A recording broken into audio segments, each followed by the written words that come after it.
नमस्कार दोस्तों, वेलकम। स्वागत है आपका इंडियन कॉन्स्टिट्यूशन एंड पॉलिटी की इस कक्षा में।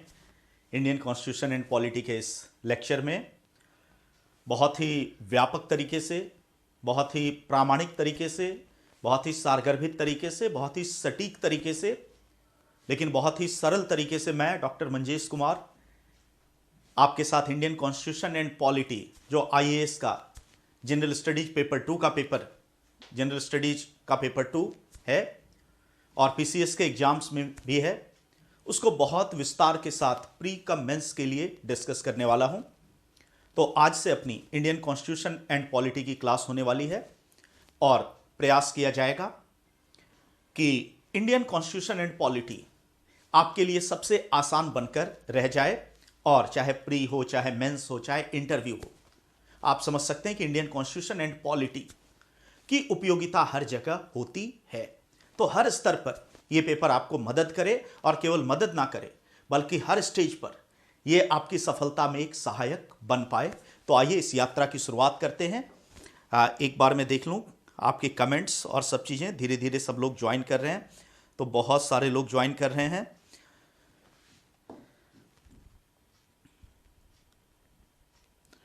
आज हम डिस्कस करने वाले हैं इंडियन कॉन्स्टिट्यूशन एंड पॉलिटी की। आज से हम शुरुआत करने वाले हैं। दोस्तों, ये जो पेपर है इंडियन कॉन्स्टिट्यूशन एंड पॉलिटी, आज से चूंकि हम इसकी शुरुआत करने वाले हैं, आज इसकी पहली क्लास है, तो मैं चाहता हूं कि इसके बेसिक्स को आज हम डिस्कस करें। बेसिक्स को डिस्कस करने का मतलब यह है कि कुछ बुनियादी चीजों को जानें कि इस पेपर की तैयारी हमें किस प्रकार करनी है, इसका सिलेबस, मतलब बुनियादी चीजें, और एक बुनियादी समझ भी भारतीय संविधान के बारे में हमें बन पाए। तो आइए इसको शुरू करते हैं। उससे पहले 2-3 चीजें मैं आपके साथ डिस्कस करना चाहूंगा। पहली बात यह है कि यदि इस पेपर को मैंने पढ़ाने का जिम्मा लिया है और पिछले लगभग 2 दशक के एक्सपीरियंस के साथ, और मेरा नाम शायद आप जानते भी होंगे, जो लोग मुखर्जी नगर आते हैं जाते हैं उनको पता है। तो एनीवे, वो नाम कहने और सुनने की बात नहीं है। वास्तविक बात यह है कि मेरे लेक्चर से, मेरे कार्य से, और जो मैं आपके साथ शेयर करने वाला हूं अगले 2 महीने तक, उससे ये प्रमाणित होना चाहिए कि जो आपने सुना है वो सही है या गलत है। कहने का मतलब कि अपने कार्यों से मैं जाना जाऊंगा, अपने बड़े बड़े दावों से या वक्तव्य से नहीं। तो दावे करने की बात नहीं, मैं केवल 2-3 बातें कहूंगा कि Indian constitution and polity second paper general studies, पहली बात यह रहेगी कि इसके वर्ड टू वर्ड सिलेबस को हम डिस्कस करेंगे। इसका मतलब ऐसा नहीं होगा कि कुछ पोर्शंस को पढ़ाया गया, कुछ पोर्शंस को आपके स्वयं के जिम्मे के लिए छोड़ दिया गया। इसके वर्ड टू वर्ड सिलेबस को डिस्कस किया जाएगा, इसके प्रत्येक आयाम को डिस्कस किया जाएगा, और लास्ट में जब आखिरी कक्षा होगी तो जैसा मैं करता हूं, सिलेबस यहां पे स्क्रीन पे होगा और वर्ड टू वर्ड सिलेबस आपके साथ मिलाया जाएगा। आइए अब शुरू करते हैं कुछ बुनियादी चीजों के साथ, इंडियन कॉन्स्टिट्यूशन एंड पॉलिटी के पेपर के कुछ बुनियादी चीजों के साथ। थोड़ा सा आज फर्स्ट डे है, इस टेक्नोलॉजी के साथ मैं थोड़ा सा ये हूं, तो मुझे आपके कमेंट्स आदि चीजें एज सच इसमें दिख नहीं रही। थोड़ा सा मुझे वक्त देंगे, थोड़ा सा मुझे वक्त देंगे, मैं जान लूं कि ये कमेंट्स मुझे दिख क्यों नहीं रहे हैं।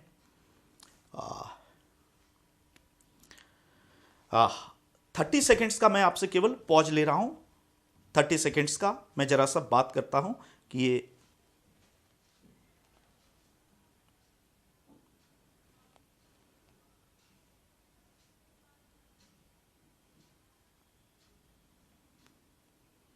30 सेकेंड्स का मैंने केवल आपसे पॉज लिया है, ये जानने के लिए कि सब चीजें सही हैं या नहीं हैं।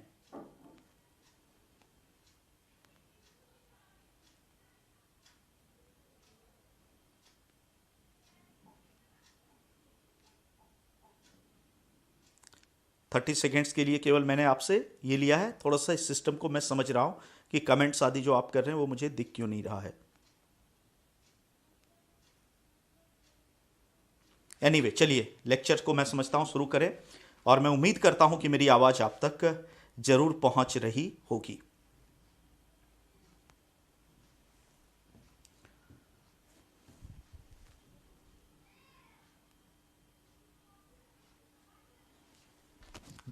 दोस्तों मैं 1 मिनट के लिए आपसे केवल, ये कक्षा अभी बंद नहीं हो रही, 1 मिनट के लिए केवल आपसे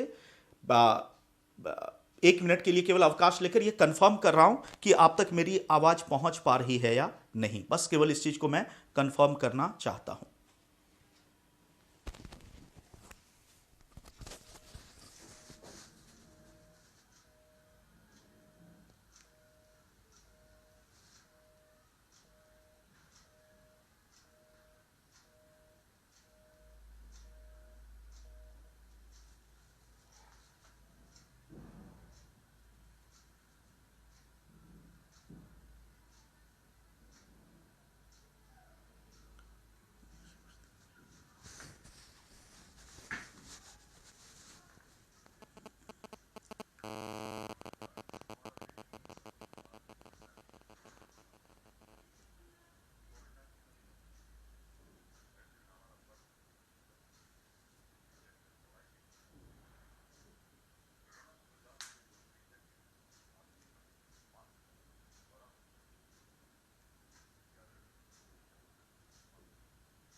जिस व्यक्ति को कॉल किया है वो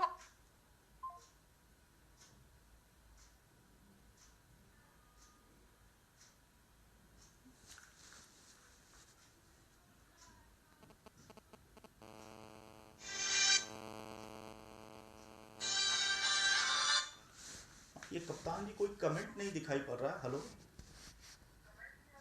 नहीं, उसमें केवल नाम बच्चों के दिख रहे हैं। प्लस ये मुझे कैसे पता चलेगा कि क्लास हो रही है कि नहीं, मतलब बच्चों तक कहीं बफरिंग तो नहीं हो रहा है जैसे बाकी।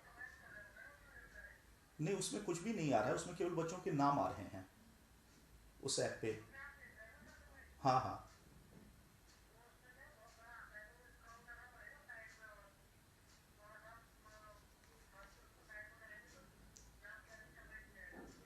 अच्छा, नाम तो बहुत सारे। और दूसरा ये कि इसमें जैसे कभी बफरिंग होगी तो ये कैसे पता चलेगा? बाकी जगह मैं करता हूँ तो ऐप पे मेरी क्लास चल रही होती है। अच्छा चलिए, मैं क्लास के बाद बात करता हूँ। एक्चुअली जैसे होना तो ये चाहिए ना कि भाई मैं भी अपनी क्लास देख रहा हूँ डायरेक्ट लाइव। हाँ, वो बहुत ज़रूरी होगा ना, तभी तो मतलब पता चल पाएगा क्या क्वालिटी है बच्चों का रिएक्शन। चलिए ठीक। हाँ, उन्हें वो कर लूँगा अभी। तो चलिए फिर क्लास शुरू करता हूँ। हाँ हाँ, ठीक ठीक है, ठीक।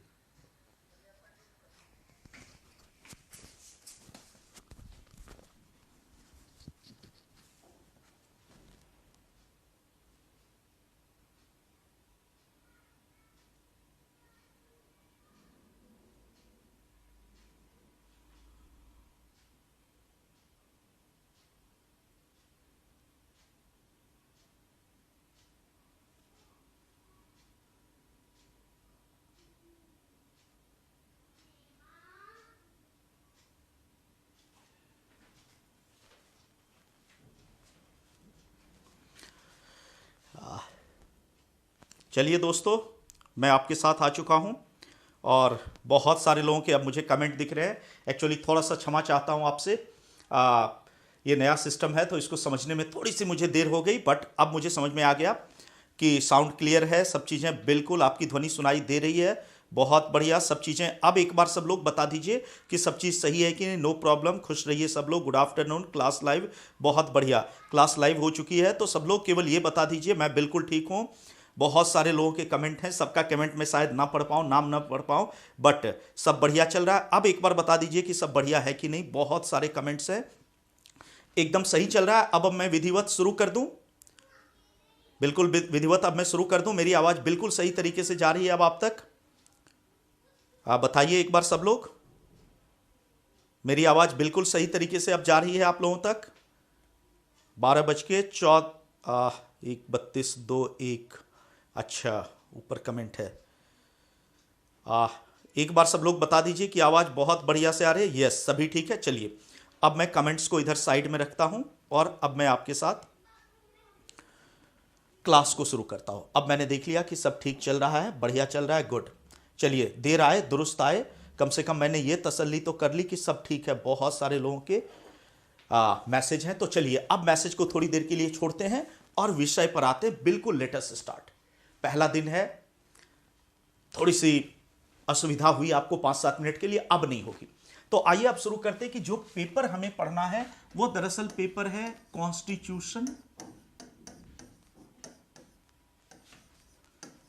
Constitution and polity. इसका मतलब संविधान और राज्य व्यवस्था।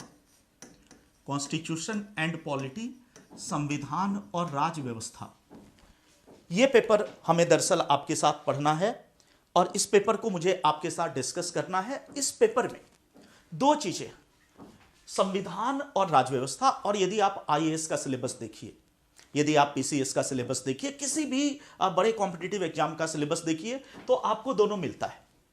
आईएएस प्री के सिलेबस में भी संविधान, राज्य व्यवस्था दोनों शब्द है। आईएएस मेंस का जो सिलेबस है उसमें भी संविधान और राज्य व्यवस्था दोनों शब्दों का जिक्र है।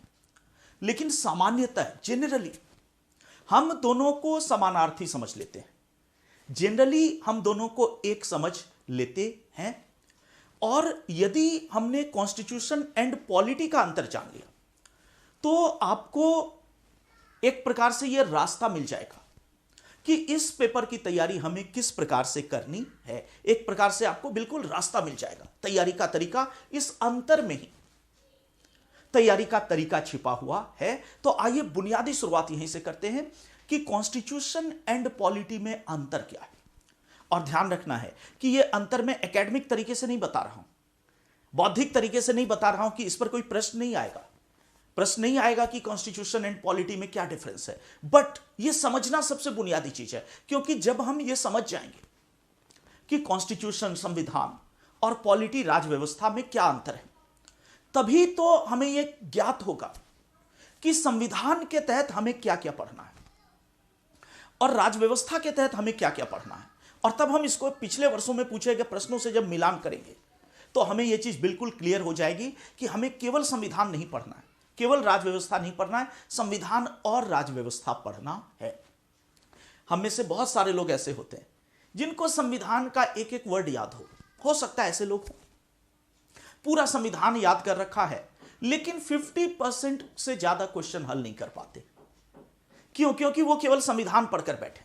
और यूपीएससी का सिलेबस, आईएएस का सिलेबस, पीसीएस का सिलेबस आपसे एक्सपेक्ट करता है, आपसे अपेक्षा रखता है कि आप केवल संविधान ना पढ़ें, आप उसके साथ राज्य व्यवस्था भी पढ़ें। तो आइए जानते हैं कि संविधान और राज्य व्यवस्था में अंतर क्या है। और बिल्कुल एग्जाम के तरीके से मैं प्रैक्टिकल बताऊंगा कि संविधान के तहत किसी टॉपिक को कैसे पढ़ना है और राज्य व्यवस्था के तहत किसी टॉपिक को कैसे पढ़ना है। और जब हम इस चीज को जान लेंगे तो हमारे लिए बहुत आसान हो जाएगा इस चीज को समझ पाना कि संविधान और राज्य व्यवस्था के बीच का अंतर क्या है। तो आइए इसी के साथ शुरुआत करते हैं कि संविधान और राज्य व्यवस्था में क्या अंतर है, difference between constitution and polity. यदि हम संविधान की बात करें, एक लाइन में इसकी परिभाषा लिखना चाहे तो लिखें, संविधान की परिभाषा एक पंक्ति में केवल लिखें और फिर उसको हम लोग एक्सप्लेन करेंगे। संविधान उन प्रावधानों का संग्रह है, एक लाइन आपको लिखनी है परिभाषा के तौर पर, संविधान उन प्रावधानों का संग्रह है जिसके आधार पर किसी देश का शासन चलाया जाता है। संविधान उन प्रावधानों का संग्रह है जिसके आधार पर किसी देश का शासन चलाया जाता है। संविधान उन प्रावधानों का संग्रह है जिसके आधार पर किसी देश का शासन चलाया जाता है। आइए थोड़ा सा इसको समझते हैं, क्योंकि हमारे पेपर की मुख्य विषय वस्तु तो संविधान ही है। तो संविधान को एक पंक्ति में यदि परिभाषित करना हो तो संविधान उन प्रावधानों का संग्रह है जिसके आधार पर देश का शासन चलाया जाता है। Constitution is a collection of those provisions on the basis of which a country is ruled. Word क्या है? रूल्ड, जिसके आधार पर देश का शासन चलाया जाता है। इसका मतलब कि संविधान में कुछ प्रावधान हैं। वो प्रावधान क्या है? कुछ भाग हैं, अध्याय हैं, अनुच्छेद हैं, मतलब आर्टिकल हैं, क्लॉज हैं, सब क्लॉज हैं, पार्ट हैं, चैप्टर्स हैं, जिसके आधार पर देश का शासन चलाया जाता है। रूल, शासन का मतलब है जिसके आधार पर सार्वजनिक जीवन का संचालन किया जाता है। हमेशा ध्यान रखना है कि व्हाट इज रूल। रूल का मतलब क्या है? रूल या शासन का संबंध पब्लिक लाइफ या सार्वजनिक जीवन के नियमन से। इसका संबंध कभी भी निजी जीवन से नहीं। इसका मतलब मैं कितने घंटे सोता हूं, यह संविधान का विषय नहीं है, यह मोदी जी का विषय नहीं है, यह सरकार का विषय नहीं है। हां, यदि मैं अपनी ड्यूटी छोड़ करके सोता हूं तो यह संविधान का, कानून का, मोदी जी का, प्रधानमंत्री का विषय है कि वो मुझे इस बात के लिए चेतावनी दे कि ऑफिस में मत सोना। लेकिन छुट्टी का दिन है, मैं किसी सार्वजनिक कार्य में इन्वॉल्व नहीं हूं और निजी तौर पर उस दिन मैं 12 घंटे सोने का निर्णय लेता हूं, तो यह संविधान, शासन का विषय नहीं। संविधान का संबंध सदैव किससे है? शासन से, रूल से। और रूल का मतलब क्या होता है? पब्लिक लाइफ, सार्वजनिक जीवन। सार्वजनिक जीवन का मतलब क्या है? वह जो मेरा पर्सनल नहीं है, आपका पर्सनल नहीं है, हम सभी का है, जो कॉमन है। जैसे सार्वजनिक जीवन के तहत आते हैं देश की राजनीति, देश के कानून, शिक्षा व्यवस्था, देश की अर्थनीति, तमाम इस तरह की चीजें। इसका मतलब संविधान वो बुनियादी दस्तावेज है, वो बेसिक लॉ है, डॉक्यूमेंट है, जो ये बताता है कि इस देश की राजनीति कैसे चलेगी। इसका मतलब कि भारत का राष्ट्रपति कौन होगा, यह मेरे और आपके कहने से तय नहीं होगा, संविधान के प्रावधानों के अनुसार तय होगा। उसमें दी गई प्रक्रिया के तहत जो व्यक्ति राष्ट्रपति के पद पर निर्वाचित होता है, वही व्यक्ति भारत का राष्ट्रपति होगा। इसका मतलब पति बनना एक निजी कार्य हो सकता है, तो पति पर्सनल चॉइस है पत्नी, बट राष्ट्रपति ये पर्सनल चॉइस नहीं है, ये मेरे कहने से, आपके कहने से नहीं होगा, संवैधानिक प्रक्रिया। इसी तरह प्रधानमंत्री कौन बनेगा, मंत्री कौन बनेगा, संविधान के अनुसार तय होगा। कानून, कौन से कानून होंगे, कौन से नहीं होंगे, शिक्षा व्यवस्था, अर्थनीति, देश की इकोनॉमी कैसे चलेगी, यह भी संविधान का विषय है। इसलिए 101वां संविधान संशोधन के द्वारा जब जीएसटी लाया गया तो उसके लिए संविधान में संशोधन करना पड़ा। इसका मतलब यदि हमें संविधान को एक्सप्लेन करना हो कि व्हाट इज कॉन्स्टिट्यूशन, संविधान क्या है, और 200 शब्द लिखना हो, तो हमें याद रखना है केवल एक लाइन। कौन सी एक लाइन हमें याद रखना है? संविधान उन प्रावधानों का संग्रह है जिसके आधार पर देश का शासन चलाया जाता है। संविधान उन प्रावधानों का संग्रह है जिसके आधार पर देश का शासन चलाया जाता है। और शासन को हमें एक्सप्लेन करना है कि शासन में राजनीति, अर्थव्यवस्था, ये सब चीजें आती हैं। तो पहली चीज हमने देखी कि व्हाट इज कॉन्स्टिट्यूशन, संविधान क्या है, जिसके आधार पर देश की राजनीति चले, अर्थव्यवस्था। मतलब संविधान को इसीलिए fundamental law of the land कहते हैं, देश का मूलभूत कानून या fundamental law of the land. इसका मतलब जिसके आधार पर देश में हर चीज चलेगी, वो बुनियादी सिद्धांत ही संविधान। तो संविधान एक प्रकार का सिद्धांत है, एक प्रकार का ऐसा दस्तावेज है जिसके आधार पर शासन चल रहा है। अब आते हैं इसका दूसरा कंपोनेंट जो हमें पढ़ना है, राजव्यवस्था। राजव्यवस्था। अब यूपीएससी के लिहाज से यदि हम देखें कि यदि संविधान पढ़ने और पढ़ाने की अपेक्षा की गई है, आपसे संविधान पर उत्तर लिखने की अपेक्षा की गई है, तो इसका मतलब कि आपको उस दस्तावेज का ज्ञान होना चाहिए। इसका मतलब उसमें जो 25 भाग हैं, उन भागों का ज्ञान होना चाहिए। उसमें जो आर्टिकल्स हैं, क्लॉज हैं, सब क्लॉज हैं, उनका ज्ञान होना चाहिए। आर्टिकल 17 पता होना चाहिए, आर्टिकल 21 पता होना चाहिए, नागरिकता से संबंधित प्रावधान पता होना चाहिए। कहने का मतलब जो कुछ भी कॉन्स्टिट्यूशन में दिया गया है वो आपसे पढ़ने की अपेक्षा है। लेकिन ध्यान रखना है वो सिलेबस का केवल आधा हिस्सा है, क्योंकि सिलेबस का दूसरा पार्ट क्या है, और राजव्यवस्था, एंड पॉलिटी। तो अब आते हैं कि पॉलिटी क्या है। संविधान को हमने देख लिया कि उन प्रावधानों का संग्रह जिसके आधार पर देश का शासन चलाया जाता है वह संविधान है, जिसके आधार पर राजनीति चलेगी, प्रशासन चलेगी, अर्थव्यवस्था चलेगी, तमाम ऐसी चीजें चलेंगी। वो सारे प्रोविजन संविधान के तहत आते हैं। अब आते हैं राजव्यवस्था। राजव्यवस्था की भी एक पंक्ति, दो पंक्ति में यदि परिभाषा लिखना चाहे तो लिख सकते हैं कि राजव्यवस्था संविधान का व्यवहारिक प्रयोग है। राज्य व्यवस्था संविधान का व्यवहारिक प्रयोग है। राज्य व्यवस्था संविधान का व्यवहारिक प्रयोग है। एक लाइन और लिखें, संविधान को लागू करने के क्रम में, संविधान को लागू करने के क्रम में जो विषय, संविधान को लागू करने के क्रम में जो विषय और मुद्दे उभर कर सामने आते हैं, संविधान को लागू करने के क्रम में जो विषय और मुद्दे उभर कर सामने आते हैं, उनको सामूहिक रूप से राज्य व्यवस्था कहते हैं। They are collectively known as the polity. जो विषय और मुद्दे उभर कर सामने आते हैं उनको सामूहिक रूप से राज्य व्यवस्था कहते हैं। आइए थोड़ा सा एग्जाम्पल के साथ समझें कि राज्य व्यवस्था क्या है। और ध्यान रखना है कि यहां मेरा उद्देश्य आपको एग्जाम के लिहाज से उत्तर लिखने के लिए तैयार नहीं करना है कि संविधान और राज्य व्यवस्था का अंतर 200 शब्द, नहीं, वो नहीं आएगा एग्जाम। मुझे आपको यह बताना है, थोड़ा सा पेशेंस रखिएगा, अभी 15-20 मिनट्स में आपको इसका महत्व समझ में आएगा। ऑब्वियसली शुरुआत में अभी मैं आपको उस रास्ते पर ले जा रहा हूं, थोड़ा सा पेशेंस रखना। इसका उद्देश्य केवल यह है मेरा कि मैं आपको यह बताऊं कि आपको तैयारी में क्या पढ़ना है, कैसे पढ़ना है। जब मोटा भारत का संविधान आपके सामने होगा तो उसमें क्या पढ़ना है, क्या नहीं पढ़ना, कैसे पढ़ना है। आर्टिकल 17 को कैसे पढ़ना है, आर्टिकल 21 को कैसे पढ़ना है, नागरिकता संबंधी प्रावधान को कैसे पढ़ना है, केंद्र राज्य संबंध को कैसे पढ़ना है। हमें कॉन्स्टिट्यूशन एंड पॉलिटी के रूप में पढ़ना है, केवल कॉन्स्टिट्यूशन के रूप में नहीं पढ़ना है और केवल पॉलिटी के रूप में नहीं पढ़ना है।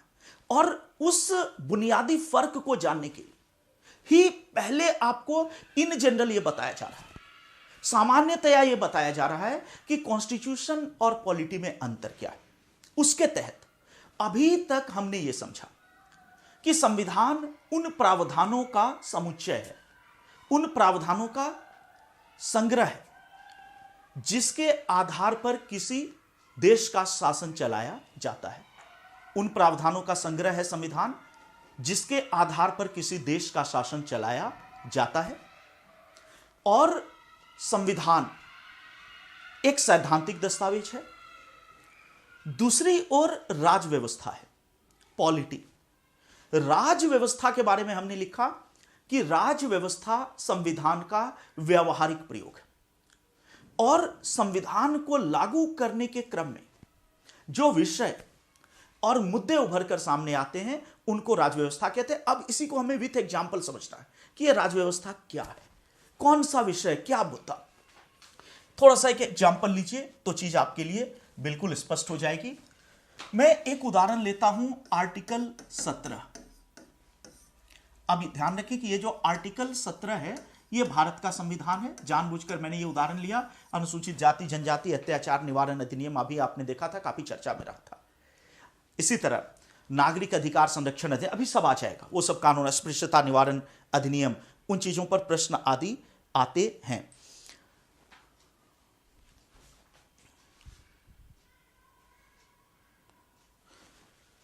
आर्टिकल 17, आर्टिकल 17 क्या है?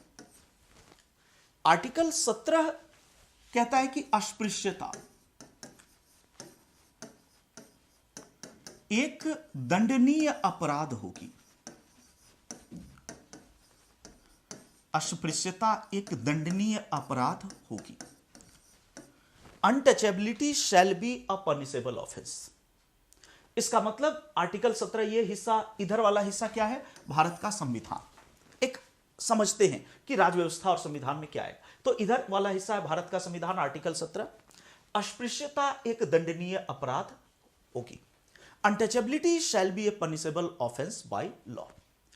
अब ये कह सकते हैं संविधान है, और ये संविधान होने का मतलब है कि ये एक ऐसा सिद्धांत है, आर्टिकल 17, जिसके आधार पर देश का शासन चलाया जाना। परिभाषा यही थी संविधान की कि उन प्रावधानों का संग्रह संविधान है जिसके आधार पर देश का शासन चलाया जाता है। तो आर्टिकल 17 एक ऐसा प्रावधान है जिसके आधार पर देश का शासन चलाया जाएगा। देश का शासन चलाए जाने का मतलब हमने देखा कि चाहे समाज हो, चाहे अर्थव्यवस्था हो, चाहे राजनीति हो, चाहे कानून हो, चाहे प्रशासन हो, हर जगह वो चीज लागू होगी। इसका मतलब राजनीति में अस्पृश्यता नहीं होगी, कौन व्यक्ति प्रेसिडेंट बनेगा नहीं बनेगा, इसमें अनटचेबिलिटी जैसा कोई चीज नहीं आएगी। इसी प्रकार प्रशासन में जब जिलाधिकारी संसाधनों का, योजनाओं के तहत वस्तुओं का वितरण करेगा तो अस्पृश्यता नहीं आएगी, समाज में अस्पृश्यता नहीं आएगी। इकोनॉमी में कहीं भी जब बैंक लोन देगा तो अनटचेबिलिटी जैसा क्लॉज नहीं होगा कि अनटचेबल जाति का इसको ना मिले। इसका मतलब एक सिद्धांत है, अस्पृश्यता एक दंडनीय अपराध होगी। यह संविधान है, इसके आधार पर हर चीज संचालित होनी है, यहां तक कोई समस्या नहीं। लेकिन अब आते हैं राज व्यवस्था कि राज व्यवस्था हमने देखा संविधान का व्यवहारिक प्रयोग है, तो व्यवहार में जब इस आर्टिकल 16 को लागू करेंगे, इसका मतलब अब आते हैं इसका व्यवहारिक पहलू या राज व्यवस्था। व्यवहार में जब आर्टिकल 17 को लागू करेंगे तो सबसे पहला प्रश्न आएगा कि अस्पृश्यता क्या है, व्हाट इज अनटचेबिलिटी।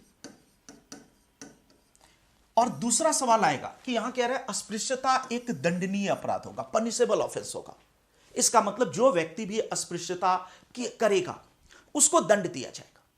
तो फॉर एग्जाम्पल किसी पर अभियोग लगा, आरोप लगा कि उसने अनटचेबिलिटी की, उसने अस्पृश्यता की, तो सिद्धांत यह कहता है, संविधान यह कहता है कि दंडनीय, उसको दंड दोगे, दंड मिलना चाहिए। लेकिन संविधान ये लाइन नहीं, इतना ही आर्टिकल 17 है कि अस्पृश्यता एक दंडनीय अपराध होगी। तो सिद्धांत रूप में यह लाइन बिल्कुल सही है कि अस्पृश्यता एक दंडनीय अपराध होगी। लेकिन व्यवहार में यह मुद्दा उठेगा कि यदि किसी व्यक्ति को अस्पृश्यता का दोषी पाया जाए, अनटचेबिलिटी का दोषी पाया जाए, तो ऐसे व्यक्ति को क्या दंड दिया जाएगा। भाई यह सवाल क्यों आएगा। दंड के कई प्रकार होते हैं।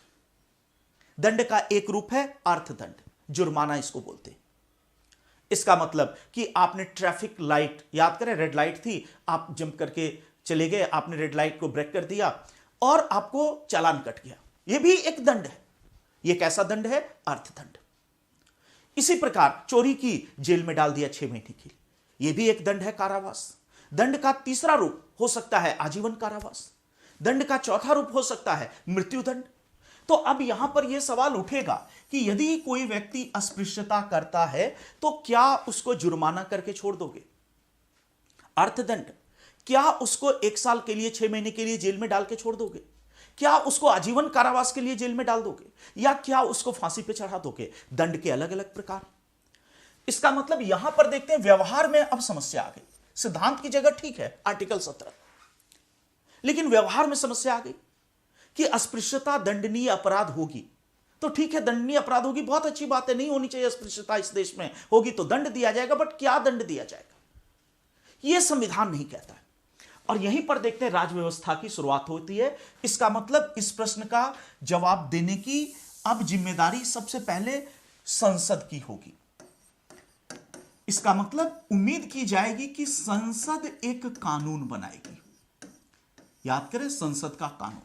और संसद ने एक कानून बनाया भी है, अस्पृश्यता निवारण अधिनियम।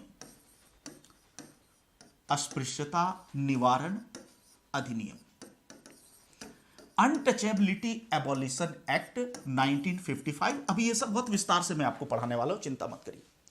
अब उसका नाम हो गया है सिविल राइट्स प्रोटेक्शन एक्ट।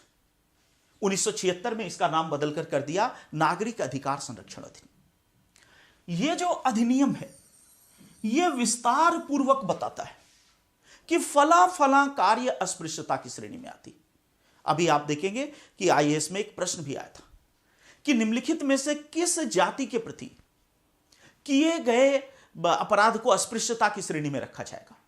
अनुसूचित जाति, अनुसूचित जनजाति, पिछड़ा वर्ग और सभी, तो सभी नहीं होगा उत्तर, अनुसूचित जाति। इसका मतलब अनटचेबिलिटी का संबंध केवल और केवल यह लॉ कहता है कि शेड्यूल्ड कास्ट से होगा। इसका मतलब कि यदि किसी अनुसूचित जनजाति के व्यक्ति को मैं गालियां दूं या कोई गालियां दे और उसका जाति के आधार पर, या किसी ओबीसी व्यक्ति का जाति के आधार पर अपमान किया जाए, तो वो अस्पृश्यता की श्रेणी में नहीं आता है। यदि किसी सवर्ण व्यक्ति का जाति के आधार पर अपमान किया जाए तो वो अस्पृश्यता में नहीं आता है। लेकिन अस्पृश्यता किसमें आता है, अनुसूचित जाति के किसी सदस्य को, शेड्यूल्ड कास्ट के किसी मेंबर को यदि जाति के आधार पर अपमानित किया जाए तो वो केवल अनटचेबिलिटी। इसका मतलब हम देखते हैं कि यह संसद का कानून बता रहा है कि अनटचेबिलिटी क्या है।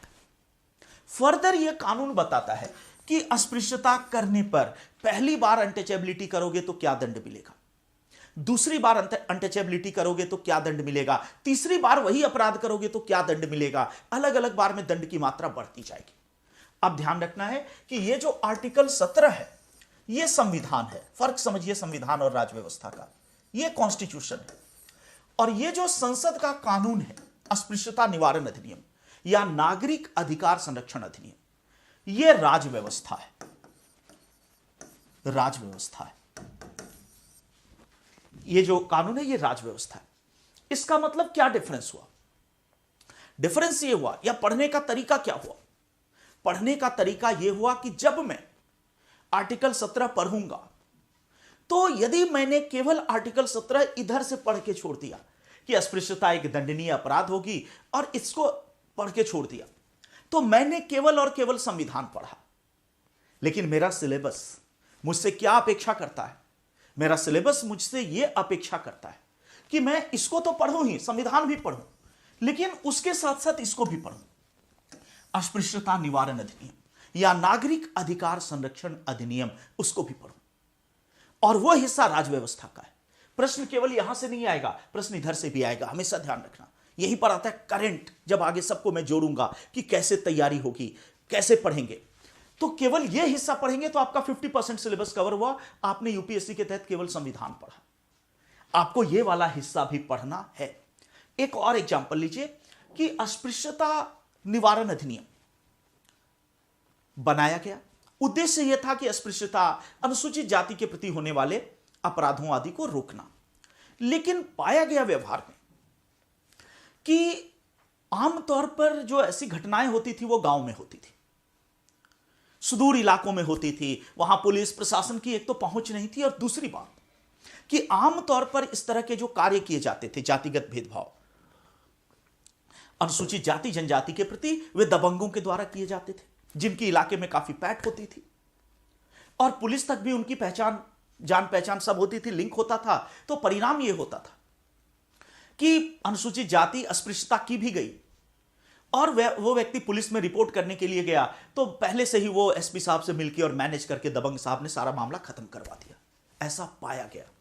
तो हम देखते हैं कि तब कहा गया कि नहीं, यह कानून पर्याप्त नहीं है। 1989 में एक दूसरा कानून बना।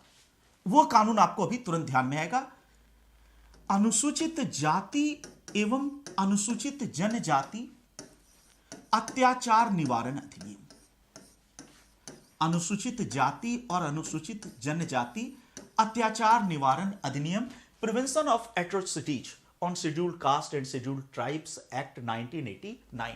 अनुसूचित जाति और जनजाति अत्याचार निवारण अधिनियम। अब ध्यान रखना है कि यह एक ऐसा कानून बनाया जो कठोर है उसकी तुलना में, पुराने वाले कानून की तुलना में। और पुराना जो कानून था वो केवल शेड्यूल्ड कास्ट के लिए था, याद करें, अस्पृश्यता। बट इसमें शेड्यूल्ड ट्राइब को भी इंक्लूड कर लिया कि दोनों का शोषण हो रहा है। और इसमें कुछ ऐसे प्रावधान डाले गए कि तत्काल गिरफ्तारी हो जाएगी। इसका मतलब पहले क्या हो रहा था कि अस्पृश्यता जैसी घटनाएं हुई, दबंग ने, चौधरी ने की, और चौधरी खुला घूम रहा है, दारोगा जी से उसकी साठगांठ है, एसपी साहब से जाके मिलके सारा मामला ही रहा, सब कुछ मैनेज कर लिया, गवाह को डरा दिया और मैनेज हो गया और कुछ हो नहीं पाया। तो इसमें कहा कि नहीं, जैसे ही कोई इस तरह की जातीय अनटचेबिलिटी जैसी चीजों की शिकायत मिलेगी तो ऐसे व्यक्ति को तुरंत अरेस्ट कर लिया जाएगा। इसका मतलब पुलिस के स्वविवेक पे नहीं रहेगा, दारोगा जी के स्वविवेक पे नहीं है, तुरंत अरेस्ट कर लेगा, तत्काल गिरफ्तारी। और दूसरा कि अग्रिम जमानत भी नहीं होगी। याद करें, यही तो सुप्रीम कोर्ट का निर्णय था, अग्रिम जमानत नहीं होगी। अग्रिम जमानत का मतलब कि एडवांस में लोग बेल ले लेते थे, वो भी नहीं होगी। इसका मतलब जेल जाना तय है, और जब वो जेल में रहेगा तो मैनेज नहीं कर पाएगा, गवाह को डरा नहीं पाएगा, धमका नहीं पाएगा। एक कठोर कानून बनाया 89। इसका स्रोत भी कौन सा आर्टिकल निकला? आर्टिकल 17। इसका मतलब मैं आपसे यह केवल कहना चाहता हूं कि यह जो आर्टिकल 17 है, अस्पृश्यता एक दंडनीय अपराध होगी, यह संविधान है, यह भी पढ़ना है। लेकिन यदि उसको पढ़ के आपने छोड़ दिया तो आपको दिक्कत होगी। आपको यह भी देखना है, सबसे पहली चीज, कि हमें संविधान के साथ राज व्यवस्था पढ़ना है। इसका मतलब कि राज व्यवस्था के तहत सबसे पहली चीज आती है संसद का कानून, लॉज ऑफ पार्लियामेंट। जो किससे संबंधित हो? संविधान से। संसद तो हजारों कानून पारित करती है, लेकिन जिसका संबंध संविधान आदि की व्याख्या से, ऐसे महत्वपूर्ण कानूनों को भी जानना चाहिए। इसका मतलब कि आर्टिकल 17 की पढ़ाई तब पूरी होगी जब आर्टिकल 17 तो पढ़ा ही जाएगा, उसके साथ साथ उससे संबंधित दो प्रमुख कानूनों को अच्छे से पढ़ा जाएगा। कौन सा? अस्पृश्यता निवारण अधिनियम, अब उसका नाम है नागरिक अधिकार संरक्षण अधिनियम, और दूसरा अनुसूचित जाति जनजाति अत्याचार निवारण अधिनियम। और तब यह तरीका होना चाहिए, और यह नहीं कि इसको अलग पढ़ा इसको अलग पढ़ा, दोनों को लिंक करके, क्योंकि प्रश्नों का स्वरूप जब देखेंगे तो लिंक करके आता है। ये अगर केवल ये वाला हिस्सा देखें तो करंट है, केवल करंट ने इससे लिंक करके, इसका मतलब उसमें भी ध्यान रखना है कि कोई ऐसा कानून, जैसे ये वाला जो कानून है, ये हाल के विषय में काफी चर्चा में रहा। तो पिछले 3-4 वर्षों तक यदि कोई इस तरह का संसद का कानून बहुत चर्चित रहा है, तो उसको और ज्यादा ध्यान देकर तैयार करना है। जैसे इस पर कई जगह पर प्री मेंस में सवाल आए, अनुसूचित जाति जनजाति अत्याचार निवारण अधिनियम पर। क्यों? क्योंकि सुप्रीम कोर्ट ने इसकी ये दो चीजें रद्द कर दी थी और पार्लियामेंट ने फिर बहाल कर दी। बट अभी फिर अपने विषय पर आते हैं कि संविधान और राजव्यवस्था में क्या अंतर है। संविधान उन प्रावधानों का संग्रह है जिसके आधार पर शासन चलाया जाता है, इसका स्वरूप सैद्धांतिक है। राजव्यवस्था इसका व्यवहारिक प्रयोग है। वे विषय और मुद्दे आते हैं जो संविधान के प्रयोग के क्रम में जन्म लेते हैं, और राजव्यवस्था के तहत सबसे पहली चीज क्या शामिल है? लॉज ऑफ पार्लियामेंट, संसद के कानून। और इसीलिए जब आईएएस का पेपर सिलेबस हमसे यह अपेक्षा करता है कि हम कॉन्स्टिट्यूशन एंड पॉलिटी पढ़े, तो उसका मतलब यह होता है कि हम इंडियन कॉन्स्टिट्यूशन तो पढ़े ही पढ़े, आर्टिकल 17 तो पढ़े ही पढ़े, कोई भी आर्टिकल 19, 20, 21 जो भी आर्टिकल है उसको तो पढ़े ही पढ़े।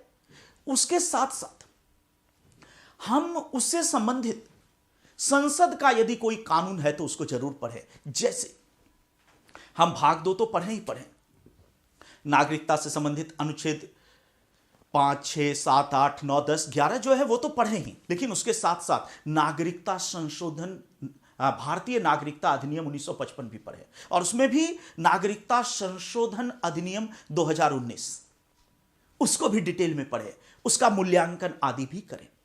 तो पहली चीज एकदम पिन पॉइंटेड वे में बता रहा हूं, एकदम दिमाग में बैठा लीजिए कि पहली चीज जो हमें पढ़ने का तरीका डेवलप करना है कि केवल संविधान को नहीं रटना है, संविधान पढ़ना है और उसके साथ साथ सर्च करना है कि क्या इससे संबंधित कोई पार्लियामेंट का इंपॉर्टेंट लॉ है, तो वो लॉ भी पढ़ना चाहिए। और उसमें भी यदि हाल फिलहाल कोई लॉ चर्चा में रहा, जैसे सिटीजनशिप का एक्ट चर्चा में रहा, जैसे अनुसूचित जाति जनजाति अत्याचार निवारण अधिनियम, ऐसे कानून जो हाल के वर्षों में चर्चित रहे, उनको ज्यादा फोकस करके पढ़ना चाहिए। और कहने की जरूरत नहीं है कि डॉक्टर साहब, डॉक्टर मंजेश कुमार जब कक्षा लेंगे तो बिल्कुल इसी पैटर्न पर अभी तक पढ़ाता रहा हूं, इसीलिए तो पॉलिटी इतनी रोचक बनेगी आपके लिए। तो ध्यान रखना, अपना पैटर्न इसी प्रकार का। ये बहुत ही चुनौतीपूर्ण बात मैं कह रहा हूं कि केवल कॉन्स्टिट्यूशन नहीं पढ़ाऊंगा, पॉलिटी उसके साथ इंक्लूड करके, क्योंकि सिलेबस वही है। तो हम लोग इसी प्रकार पढ़ेंगे कि आर्टिकल पढ़ा और उससे संबंधित क्या प्रैक्टिकल अप्लाइड चीजें वर्तमान में चल रही हैं उसको भी पढ़ा। तो अब फिर आते हैं कि पहली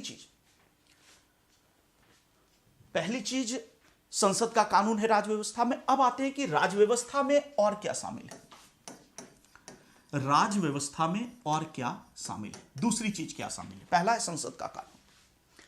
एक एग्जांपल लेते हैं कि 2018 का यदि आईएएस का पीटी का आपने सवाल देखा हो तो एक बड़ा ही रोचक सवाल पूछा गया था पॉलिटी में, और हर साल ऐसे सवाल होते। 2018 के आईएएस के पीटी में एक सवाल आया था कि इच्छानुसार जीवन साथी चुनना, इच्छानुसार जीवन साथी चुनना मतलब मैरिज चुनना एक मौलिक अधिकार है, फंडामेंटल राइट है। निम्नलिखित में से किस आर्टिकल के तहत? 19, 20, 21, 22। इच्छानुसार जीवन साथी चुनना एक मौलिक अधिकार है, निम्नलिखित में से किस अनुच्छेद के तहत? अब जिन व्यक्तियों ने केवल और केवल संविधान पढ़ा, जिन्होंने संविधान को घोंट कर पी लिया, रट गए, आर्टिकल 19 का एक एक चीज याद कर लिया, 20 का एक एक चीज, 21, वो इसका हल नहीं कर पाएंगे, क्योंकि उन्होंने केवल आर्टिकल 21 को पढ़ के छोड़ दिया संविधान में, उन्होंने बाद की चीजें नहीं जानी। इसका मतलब इसका आंसर होगा आर्टिकल 21। लेकिन यदि आप संविधान का आर्टिकल 21 खोलें तो उसमें कहीं भी जीवन साथी विवाह है ही नहीं। आर्टिकल 21 क्या कहता है? एक लाइन का आर्टिकल है। आर्टिकल 21 कहता है किसी भी व्यक्ति को जीवन और व्यक्तिगत स्वतंत्रता से विधि की स्थापित प्रक्रिया के द्वारा ही वंचित किया जाएगा, अन्यथा नहीं। तो इसको जीवन का अधिकार कहते हैं कि मुझे मनमाने तरीके से जीवन से वंचित नहीं किया जाएगा। एक प्रक्रिया के तहत ही कि मैंने कोई ऐसा अपराध किया हो, न्यायालय ने दंड दिया, वो सब मतलब प्रक्रिया के तहत ही जीवन से वंचित किया जाएगा, अन्यथा नहीं। कहीं पर जीवन साथी चुनने का तो अधिकार है ही नहीं कि इच्छानुसार विवाह करना फंडामेंटल राइट है। और क्वेश्चन ही यही था कि किस अनुच्छेद के तहत 2018 आईएएस पीटी किस अनुच्छेद के तहत इच्छानुसार जीवन साथी चुनना एक मौलिक अधिकार है। बहुत सारे लोगों ने 19 को टिक कर दिया कि आर्टिकल 19 स्वतंत्रता है, तो शायद एक स्वतंत्रता में आ जाएगा जीवन साथी चुनने की स्वतंत्रता, बट वहां भी ऐसा कुछ नहीं है। इसका आंसर 21 है। बट सवाल तो यह रह जाता है कि इसका आंसर क्यों आर्टिकल 21 है, और क्वेश्चन में ही ऐसा क्यों पूछा गया कि किस आर्टिकल के तहत जीवन साथी चुनना एक मौलिक अधिकार। अब यहीं पर आते हैं कि यह सवाल पॉलिटी से था, यह सवाल कॉन्स्टिट्यूशन से नहीं था, और जो व्यक्ति केवल कॉन्स्टिट्यूशन पढ़ेगा वो इस सवाल को हल नहीं कर पाएगा। आप कहेंगे यह सवाल कहां से आया, और यह बात सही है कि निद्रा का अधिकार भारत में एक मौलिक अधिकार है, राष्ट्रध्वज फहराने का अधिकार एक मौलिक अधिकार है, राइट टू साइलेंस मौन रहने का अधिकार एक मौलिक अधिकार है। ऐसे बहुत सारे अधिकार आगे बताऊंगा, मौलिक अधिकार है। गरिमापूर्ण तरीके से मरने का अधिकार, right to die with human dignity, जिसको हम कहते हैं पैसिव यूथेनेशिया, निष्क्रिय दया मृत्यु, वो एक मौलिक अधिकार है। भाई कहां है? कहीं नहीं लिखा है, ये सब कोई वर्ड लिखा ही नहीं है संविधान में। कहां से? न्यायालय के निर्णय से। इसका मतलब कि आर्टिकल 21, देखिए ये कैसे फंडामेंटल राइट हुआ। आर्टिकल 21 संविधान में जीवन का अधिकार है, तो हमें यह भी जानना चाहिए कि संविधान में आर्टिकल 21 जीवन का अधिकार है। लेकिन सुप्रीम कोर्ट ने, सर्वोच्च न्यायालय ने एक केस हुआ था 1978 में, बहुत विस्तार से आगे हम पढ़ेंगे, आज तो जस्ट केवल मैं डिस्क्रिप्शन दे रहा हूं। मेनका गांधी बनाम भारत संघ। बनाम भारत संघ का मतलब हुआ कि भारत सरकार को के किसी आदेश को चुनौती दी थी, उनका पासपोर्ट जब्त हो गया था, भारत सरकार के अधिकारियों ने किया, तो वही हो गया बनाम भारत संघ versus the union of India. तो याद रखना, मेनका गांधी केस 1978। मेनका गांधी केस में यह जो जीवन का अधिकार है 21 का, इसकी बहुत व्यापक व्याख्या करती सुप्रीम कोर्ट ने। और सुप्रीम कोर्ट ने कहा कि जीवन के अधिकार के तहत केवल पशुवत जीवन या एनिमल एग्जिस्टेंस शामिल नहीं है, केवल एनिमल लाइफ शामिल नहीं है, बल्कि जीवन के अधिकार का अर्थ है गरिमापूर्ण तरीके से जीवन जीने का अधिकार। ध्यान से समझिए कि जब इसकी व्याख्या सुप्रीम कोर्ट ने की कि जीवन के अधिकार का मतलब क्या है, तो उसमें कहा गया जीवन के अधिकार का मतलब पशुवत जीवन नहीं है। जीवन के अधिकार का अर्थ गरिमापूर्ण मानवीय जीवन जीना है, डिग्निफाइड ह्यूमन लाइफ है। और इसीलिए गरिमापूर्ण मानवीय जीवन जीने के लिए जो भी अधिकार जरूरी है वे सब अनुच्छेद 21 में शामिल है। और उसी के तहत इसी केस में कहा कि पासपोर्ट रखना और विदेश यात्रा करना मौलिक अधिकार है, इसके बिना गरिमापूर्ण जीवन संभव नहीं है। तो अब यहां पर क्या हो गया कि पासपोर्ट रखना, विदेश यात्रा करना कॉन्स्टिट्यूशन में लिखा हुआ नहीं है, बट सुप्रीम कोर्ट के निर्णय के बाद फंडामेंटल राइट हो गया। उसी क्रम में अभी शक्ति वाहिनी बनाम भारत संघ 2018, उसी साल यह हुआ था। शक्ति वाहिनी केस में सुप्रीम कोर्ट ने फिर जीवन के अधिकार की नई व्याख्या की। शक्ति वाहिनी एक महिलाओं की संस्था है, और आपने खाप पंचायत का नाम सुना होगा, हरियाणा में, वेस्टर्न यूपी में ये खाप वगैरह काफी डोमिनेट है। जाति पर आधारित संस्था, ये सब आगे आएगा, ध्यान रखिए। अभी बहुत सारे वर्ड्स आ रहे हैं, घबराना नहीं है कि डॉक्टर साहब क्या बोल रहे हैं, ये बड़े बड़े वर्ड्स, एक एक वर्ड क्लियर होगा, एक एक वर्ड क्लियर होगा। तो खाप पंचायत ये अनऑफिशियल बॉडीज, जाति पर आधारित संगठन है, और प्रेम विवाह करने वालों को ये क्या करता था, अखबारों में आप पढ़ते होंगे कि केवल मार ही नहीं डालता था, प्रेमी युगल को मारने के बाद ये पेड़ पे लटका देता था। और इसका दबदबा ऐसा था ग्रामीण क्षेत्रों में कि कोई कुछ नहीं करता था। तो जब इस तरह की घटनाएं होने लगी तो एक प्रकार से इच्छानुसार जीवन साथी चुनने में बाधा आने लगी कि दो वयस्क व्यक्ति इच्छानुसार जीवन साथी बनना चाहते हैं, खाप को मंजूर नहीं है कि जाति अलग अलग है, और जाति अलग अलग है तो मार के पेड़ पे लटका दिया। जब शक्ति वाहिनी ने केस किया तो उसमें फिर जीवन के अधिकार को रेफर किया गया कि गरिमापूर्ण जीवन जीना उस प्रेमी युगल का भी अधिकार है, और इसीलिए उसको आप कैसे मार सकते हैं, और ये क्या हो रहा है। तो सुप्रीम कोर्ट ने सही माना कि बिल्कुल सही है, इच्छानुसार जीवन साथी चुनना आर्टिकल 21 के तहत गरिमापूर्ण जीवन जीने के लिए जरूरी है। यह शक्ति वाहिनी केस में निर्णय हुआ, और इसलिए अब इच्छानुसार जीवन साथी चुनना एक फंडामेंटल राइट हो गया। बाबा रामदेव के केस में याद करें, 2 बजे रात में बाबा रामदेव का मामला आपको याद होगा, सोई हुई भीड़ पर लाठीचार्ज किया गया। कोर्ट ने उसके बाद डिसाइड किया, सुप्रीम कोर्ट ने, कि निद्रा का अधिकार एक मौलिक अधिकार है। Right to sleep is a fundamental right. Obviously शर्तों के अधीन है, बट फिर भी निद्रा का अधिकार एक मौलिक अधिकार है। किसके तहत? 21 के तहत। तात्पर्य क्या है? मैं केवल यह बताना चाहता हूं कि जब हम आर्टिकल 21 पढ़ें या ऐसे आर्टिकल्स को पढ़े जो इस तरह की व्याख्याओं वाले हैं, तो केवल यदि हमने आर्टिकल पढ़कर छोड़ दिया तो आधा ही हमने पढ़ा। बहुत चुनौतीपूर्ण है पॉलिटी इस रूप में। हमें क्या करना पड़ेगा कि कॉन्स्टिट्यूशन भी पढ़ना पड़ेगा। संविधान के तहत हमें आर्टिकल 21 पढ़ना होगा, आर्टिकल 19 पढ़ना होगा, ऐसे बहुत सारे आर्टिकल पढ़ने होंगे। अभी आपने देखा कि इंटरनेट एक मौलिक अधिकार है, याद होगा। J&K के संदर्भ में सुप्रीम कोर्ट का निर्णय है, internet is a fundamental right. Article 19 के तहत, तो आर्टिकल 21 हो चाहे आर्टिकल 19 हो, हमें इसको तो पढ़ना है ही, संविधान के रूप में इसको पढ़ना है, लेकिन हमें राज व्यवस्था के रूप में भी पढ़ना है। राज व्यवस्था के रूप में पढ़ने का पहला मतलब क्या है कि हमें यह देखना है कि इससे रिलेटेड संसद का कोई कानून है कि नहीं।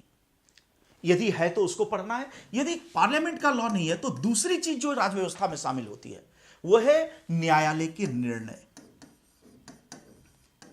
न्यायालय के निर्णय कि क्या इस संबंध में न्यायालय का कोई निर्णय है, और जो भी इंपॉर्टेंट निर्णय है वो भी राज व्यवस्था का हिस्सा है।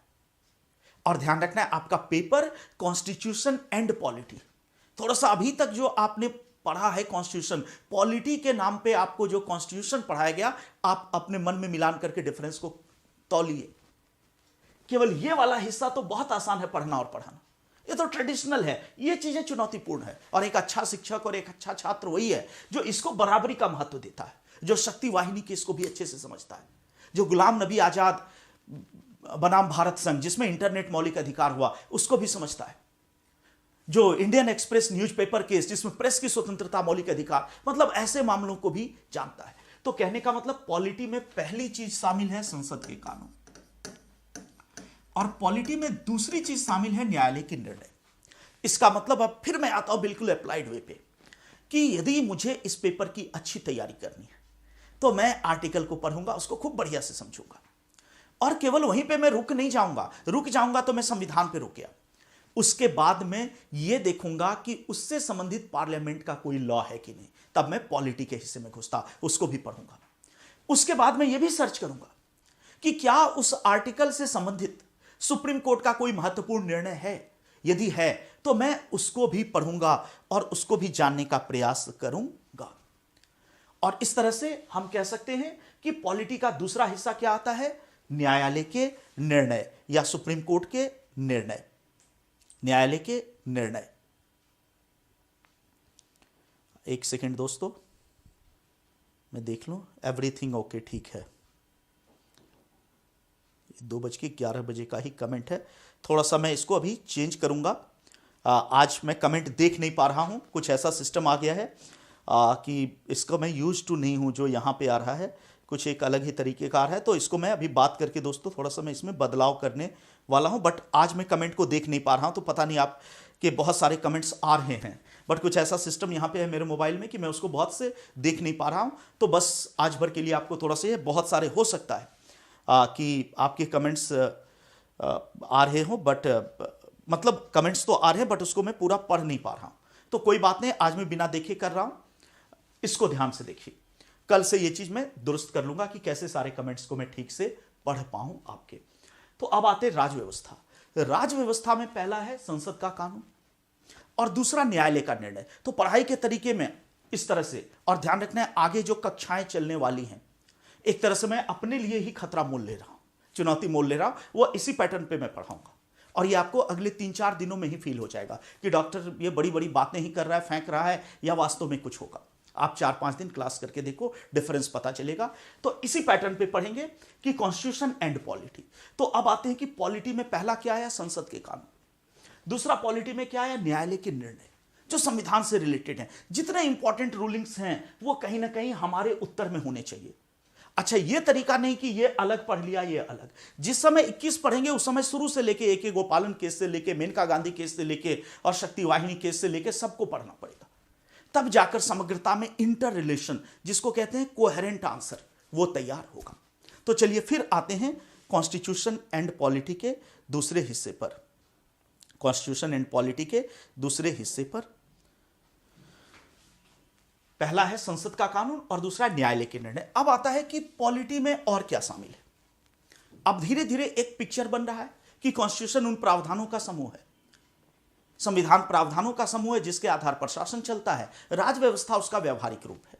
विषय और मुद्दे जो व्यवहार से संबंधित हैं वो राज व्यवस्था है। और यदि बिल्कुल पिन पॉइंट करें, बहुत डिफिकल्ट है पिन पॉइंट करना, फिर भी एग्जाम के लिहाज से पिन पॉइंट करें कि राज व्यवस्था में क्या क्या शामिल है, तो सबसे पहले संविधान की व्याख्या से संबंधित संसद का कानून, उसको पढ़ना चाहिए। दूसरा न्यायालय के निर्णय। तीसरा संस्थाएं, इंस्टीट्यूशंस। अब यहां पर थोड़ा सा समझिए कि संस्थाओं से मेरा मतलब क्या है। यह भी राज व्यवस्था का एक बड़ा हिस्सा है। हो सकता है कि यह संविधान का हिस्सा ना हो, लेकिन राज व्यवस्था का एक बड़ा हिस्सा हो। Everything is fine. चलिए, ये बहुत अच्छा है कि यही कमेंट में देखना चाह रहा था कि सब ठीक चल रहा है। कल से सब ठीक कर लूंगा, अभी भी ठीक है, वो कमेंट्स वगैरह का मैं कल से कर लूंगा। राज व्यवस्था में संस्थाएं भी शामिल हैं और ये चार्ट मैं चाहता हूं कि आप बना लें। इसीलिए मैं कह रहा हूं क्योंकि आगे जब सिलेबस बढ़ेगा, और मैंने आपसे क्या कहा है कि वर्ड टू वर्ड सिलेबस पढ़ाया जाएगा, ये डॉक्टर साहब आपसे बोल रहे हैं। और जब आखिरी कक्षा होगी जिस दिन, मैं उस तरह का आदमी नहीं कि भाग जाऊं, पहले ही दिन इतनी बातें कर रहा हूं, अब आगे सीधे कल से पढ़ाई करूंगा। बट आज बता रहा हूं कि जो अभी तक करता आया हूं, जब आखिरी कक्षा होगी तो यहां पे सिलेबस होगा यूपीएससी का, और टिक करवाता जाऊंगा, ये टॉपिक हुआ, ये एक एक वर्ड। ये नहीं कि अगर चुनौती शब्द है तो चुनौती वर्ड भी, ये नहीं कि छोड़ दिया जाएगा। अगर उसमें लिखा है कि उससे संबंधित भूमिका, तो भूमिका भी, उसका मतलब जितनी चीजें पूरी समग्रता, उसका भी मिलान किया जाएगा। तो जब उस सिलेबस को आप देखेंगे तो उसमें कई टर्म्स मिलेंगे। संवैधानिक संस्था एवं सांविधिक संस्था। कई बार आप देखते हैं कि एग्जाम में क्वेश्चन आता है कि नीति आयोग किस प्रकार की संस्था है, उसका उत्तर होता है कार्यकारी संस्था। कई बार आता है कि मानव अधिकार आयोग किस प्रकार की संस्था है, तो उसका उत्तर होता है सांविधिक संस्था।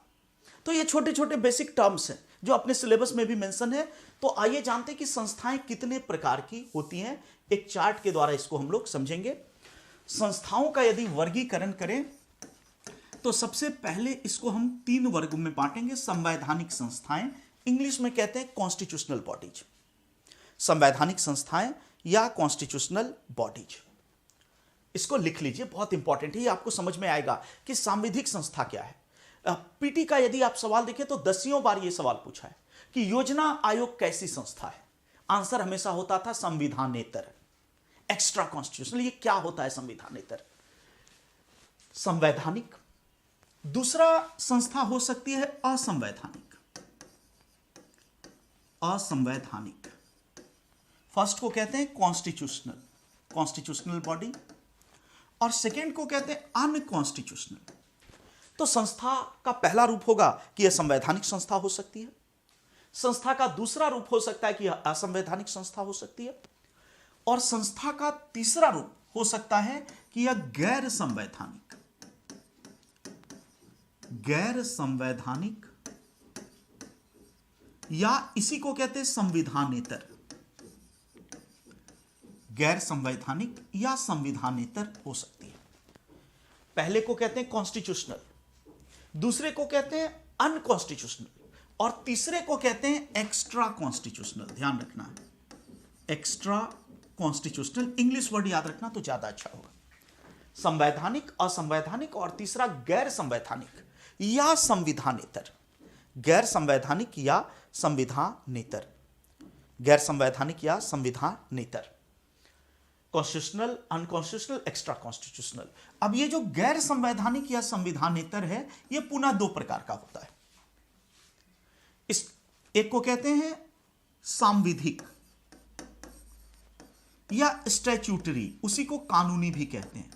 सांविधिक या कानूनी, इंग्लिश में कहते हैं स्टैट्यूटरी। सांविधिक या कानूनी, स्टैट्यूटरी।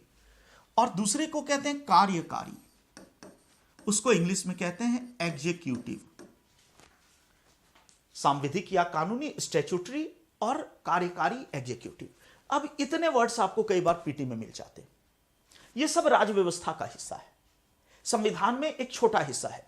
अब आते हैं कि संस्था का सबसे पहला रूप है संवैधानिक संस्था। जाने कि संवैधानिक संस्था या कॉन्स्टिट्यूशनल बॉडी क्या है। वे संस्थाएं जो संविधान के द्वारा सृजित हैं, उसको हम कॉन्स्टिट्यूशनल बॉडीज कहते हैं। संविधान के द्वारा जो सृजित संस्थाएं, those institutions which have been created by the constitution itself, उनको कहते हैं हम संवैधानिक या कॉन्स्टिट्यूशनल बॉडी। जैसे उदाहरण लीजिए कि हमारे संविधान में है आर्टिकल 280, यह कहता है भारत का वित्त आयोग, फाइनेंस कमीशन ऑफ इंडिया। अब चूंकि आर्टिकल 280 के तहत सृजित होता है, संविधान के द्वारा सृजित है, कॉन्स्टिट्यूशन में इसका उल्लेख है, इसलिए यह कैसी संस्था है? संवैधानिक संस्था। आर्टिकल 324, अभी केवल मैं मेंशन कर रहा हूं, सबको बहुत विस्तार से आपको पढ़ाने वाला हूं, चिंता मत कीजिए।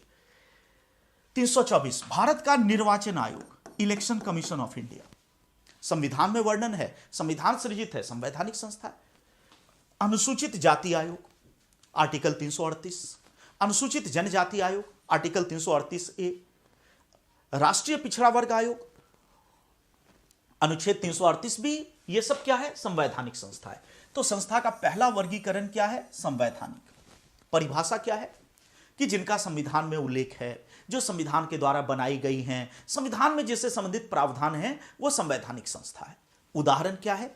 भारत का वित्त आयोग, भारत का निर्वाचन आयोग, राष्ट्रीय अनुसूचित जाति और जनजाति आयोग, राष्ट्रीय अनुसूचित जाति आयोग, राष्ट्रीय अनुसूचित जनजाति आयोग, राष्ट्रीय पिछड़ा वर्ग आयोग, इस तरह की संस्थाएं।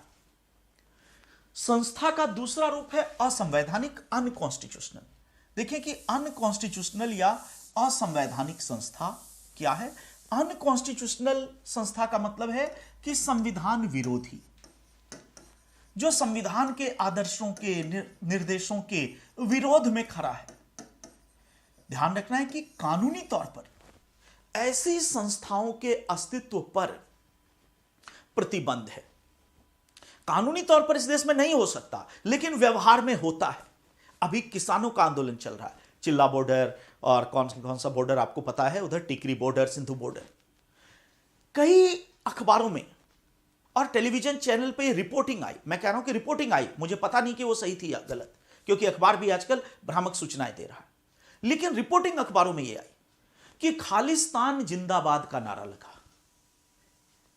और कहा गया कि खालिस्तानी लिबरेशन फोर्स के लोग वहां पे बैठे थे। अब ये आता है खालिस्तानी लिबरेशन फोर्स क्या है? ये एक अलगाववादी संस्था है जो भारत को तोड़ना चाहता है और एक नया सिख राज्य खालिस्तान बनाना चाहता है। ये व्यवहार में इस देश में एग्जिस्ट करता है, तभी तो नारा लगा बैठा या जो आरोप लगा, बट संविधान विरोधी है। इसी तरह नक्सलवादियों के संगठन भी है, पूरा उनका स्ट्रक्चर है, ये एरिया कमांडर है तो ये फला है, संविधान में नहीं है उल्लेख, लेकिन इस देश में एग्जिस्ट करता है। ULFA, united liberation front of Assam, Assam में जो उग्रवादी संगठन है, संविधान विरुद्ध है, नहीं होना चाहिए, उसको देखेगा तो अरेस्ट कर लेगा उसके लोगों को, फिर भी देश में एग्जिस्ट करता है। National socialist council of Nagaland, ऐसे बहुत सारे। तो ध्यान रखना, अनकॉन्स्टिट्यूशनल बॉडीज का मतलब है वे संस्थाएं जो संविधान में उल्लिखित तो नहीं है, बल्कि संविधान के आदर्शों के विरोधी हैं, लेकिन व्यवहार में देश में अस्तित्व में है, उसको कहते हैं अनकॉन्स्टिट्यूशनल बॉडीज। और कोई बड़ी बात नहीं है कि उल्फा पर भी सवाल आ जाए। National socialist council of Nagaland के साथ भारत सरकार भी कई बार बातचीत करती है, उल्फा के साथ भी युद्ध विराम करती है। तो हो सकता है प्रश्न आ जाए। तो ध्यान रखना है, संस्था का दूसरा रूप क्या है? अनकॉन्स्टिट्यूशनल। तो अभी तक हमने क्या देखा कि एक संस्था है संवैधानिक, वे संस्थाएं जिसका संविधान में उल्लेख है।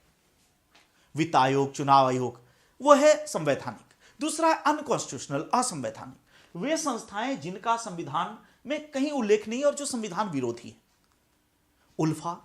अब आता है संस्थाओं की एक तीसरी कैटेगरी भी है, एक्स्ट्रा कॉन्स्टिट्यूशनल, गैर संवैधानिक या संविधानेतर।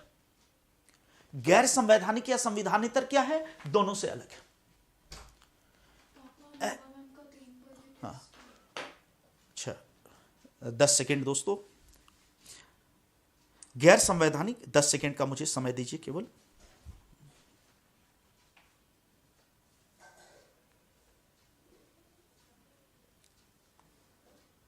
जॉब दे रहा हूं।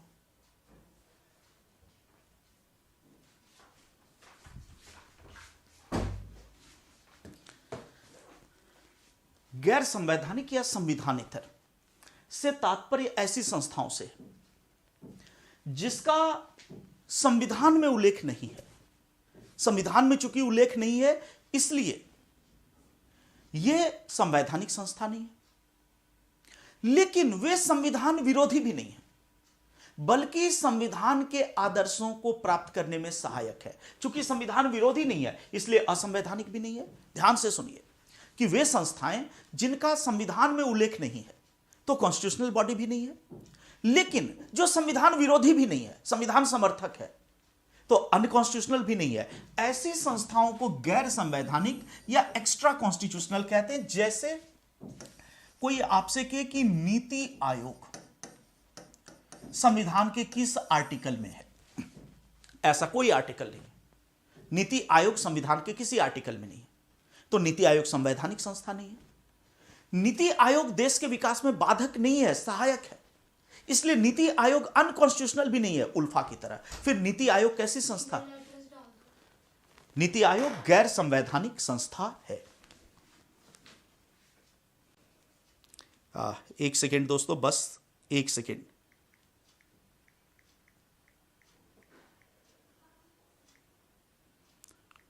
एक सेकेंड रुकना है बस, अभी मैं आपके साथ जुड़ रहा हूं।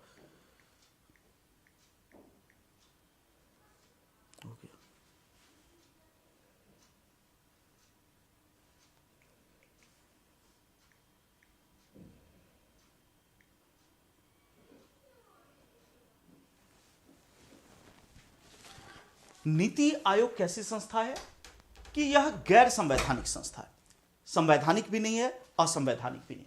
इसी तरह एक दूसरा उदाहरण लीजिए, राष्ट्रीय मानव अधिकार आयोग, NHRC, national human rights commission. संविधान का ऐसा कोई आर्टिकल नहीं है, ऐसा कोई अनुच्छेद नहीं है संविधान में जिसमें राष्ट्रीय मानव अधिकार आयोग का जिक्र हो, प्रावधान हो। तो ये कॉन्स्टिट्यूशनल बॉडी नहीं है, लेकिन राष्ट्रीय मानव अधिकार आयोग संविधान के आदर्शों का विरोधी भी नहीं है। इसका मतलब यह अनकॉन्स्टिट्यूशनल भी नहीं है। तो मानव अधिकार आयोग भी कैसी संस्था है? गैर संवैधानिक। योजना आयोग पर मैं कहता हूं कि 10 बार से ज्यादा सवाल आया है, अलग अलग IAS और PCS का। देखें यही सवाल कि योजना आयोग कैसी संस्था है, तो हम लोग आंख बंद करके और रट लेते थे गैर संवैधानिक या संविधानेतर। बट अब आपको समझना है कि योजना आयोग भी इसी क्रम में आता था कि योजना आयोग का संविधान के किसी आर्टिकल में प्रावधान नहीं था, तो योजना आयोग कॉन्स्टिट्यूशनल बॉडी नहीं है।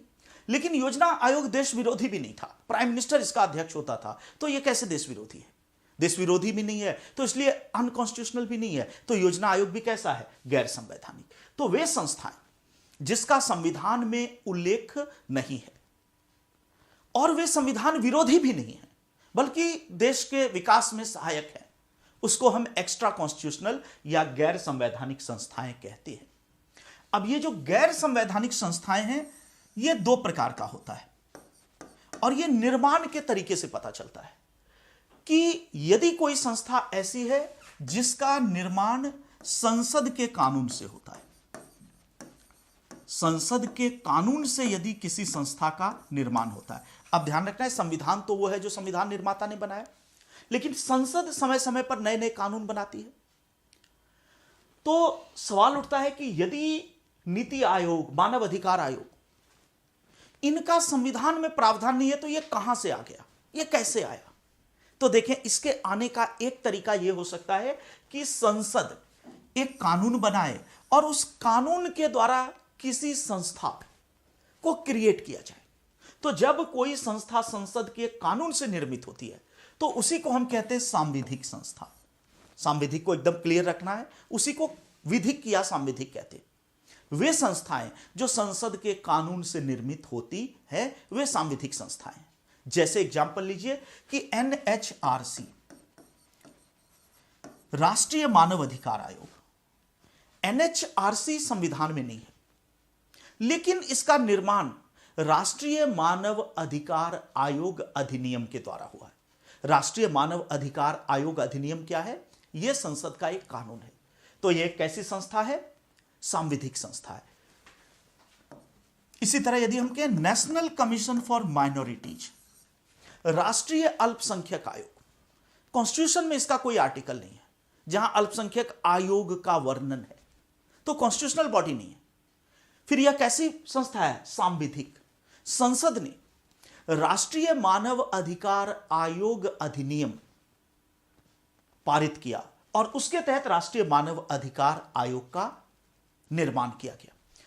केंद्रीय सूचना आयोग, सीआईसी जिसको कहते हैं, सेंट्रल इंफॉर्मेशन कमीशन, सांविधिक संस्था है। संसद ने सूचना का अधिकार अधिनियम, RTI, right to information act, पारित किया और उस कानून के तहत केंद्रीय सूचना आयोग की स्थापना की गई। तो कैसी संस्था है? सांविधिक। तो ध्यान रखना है कि सांविधिक संस्था भी गैर संवैधानिक ही है। इसका संविधान में उल्लेख नहीं है, संविधान के उद्देश्यों को पूरा करती है और जब इसका निर्माण संसद के कानून से होता है तो उसको हम सांविधिक संस्था कहते हैं। अब आते हैं लास्ट में कार्यकारी संस्था या एग्जीक्यूटिव बॉडी। कार्यकारी संस्था या एग्जीक्यूटिव बॉडी, एक उदाहरण लीजिए आप, नीति आयोग। एक ऐसी संस्था है जिसके बारे में आगे हमें पढ़ना भी है। इन सारी संस्थाओं को पढ़ना है, जिसका मैंने नाम लिया है सब पढ़ाऊंगा। अल्पसंख्यक आयोग सब समय पे, सब सिलेबस में है और मुझे वर्ड टू वर्ड सिलेबस पढ़ाना है और लास्ट में आपको मिला करके भी दिखाना है कि पूरा सिलेबस कंप्लीट हुआ कि नहीं। नीति आयोग, नीति आयोग एक ऐसी संस्था है आज के भारत में जिसका संविधान में कोई उल्लेख नहीं है, कॉन्स्टिट्यूशनल नहीं है। नीति आयोग संविधान विरोधी भी नहीं है तो अनकॉन्स्टिट्यूशनल भी नहीं है, तो ऑब्वियसली नीति आयोग किस श्रेणी में पड़ता है? गैर संवैधानिक। लेकिन गैर संवैधानिक में भी संसद के कानून से भी इसका निर्माण नहीं हुआ, तो यह सांविधिक नहीं है। फिर कैसे बना नीति आयोग? राष्ट्रपति के आदेश से। और राष्ट्रपति ने किसकी सलाह पर किया? मंत्रिपरिषद। तो राष्ट्रपति या कार्यपालिका के आदेश से जो संस्था निर्मित होती है उसको हम कार्यकारी संस्था कहते हैं। नीति आयोग एक कार्यकारी संस्था है। तो नीति आयोग गैर संवैधानिक है। गैर संवैधानिक के तहत यह एग्जीक्यूटिव है और राष्ट्रीय मानव अधिकार आयोग भी गैर संवैधानिक है, लेकिन गैर संवैधानिक के अंतर्गत वह सांविधिक या स्टैट्यूटरी है। तो ध्यान रखना, यह संस्थाओं का वर्गीकरण है। एक बार ध्यान से केवल सुन लीजिए, मैं 1 मिनट में इसको समराइज कर देता हूं। जो इतना व्यापक किया उसको मैं 1 मिनट में केवल समराइज कर देता हूं कि क्या है। संस्थाओं की हम बात कर रहे थे। संस्था के 3 रूप हैं, संवैधानिक, असंवैधानिक और गैर संवैधानिक या संविधानेतर। संवैधानिक संस्था वित्त आयोग, अनुसूचित जाति आयोग, जनजातीय आयोग, वो सब आयोग, ठीक है। हाँ, अनुसूचित जाति आयोग, अनुसूचित जनजाति आयोग, पिछड़ा वर्ग आयोग, ये संवैधानिक संस्थाएं हैं क्योंकि इनका संविधान में उल्लेख है। दूसरा है असंवैधानिक संस्था, अनकॉन्स्टिट्यूशनल बॉडीज। असंवैधानिक संस्थाएं वे संस्था जो संविधान विरोधी है, जैसे उल्फा, खालिस्तान लिबरेशन फ्रंट। और तीसरा है गैर संवैधानिक या एक्स्ट्रा कॉन्स्टिट्यूशनल, जो संविधान में नहीं है लेकिन संविधान विरोधी भी नहीं है। यह जो गैर संवैधानिक संस्था, यह पुनः 2 प्रकार का है, सांविधिक और कार्यकारी, स्टैट्यूटरी एंड एग्जीक्यूटिव। सांविधिक वह संस्था जिसका निर्माण संसद के कानून से हुआ, मानवाधिकार आयोग, अल्पसंख्यक आयोग, सूचना आयोग। और कार्यकारी वह संस्था है जिसका निर्माण संसद के कानून से नहीं हुआ, कार्यपालिका मतलब राष्ट्रपति के आदेश से हुआ, नीति आयोग। तो अब आते हैं फिर कॉन्स्टिट्यूशन एंड पॉलिटी पर, कि कॉन्स्टिट्यूशन के तहत हमें केवल संवैधानिक संस्था पढ़ना है, लेकिन ध्यान रखना है कि आपका सिलेबस कॉन्स्टिट्यूशन एंड पॉलिटी की बात करता है।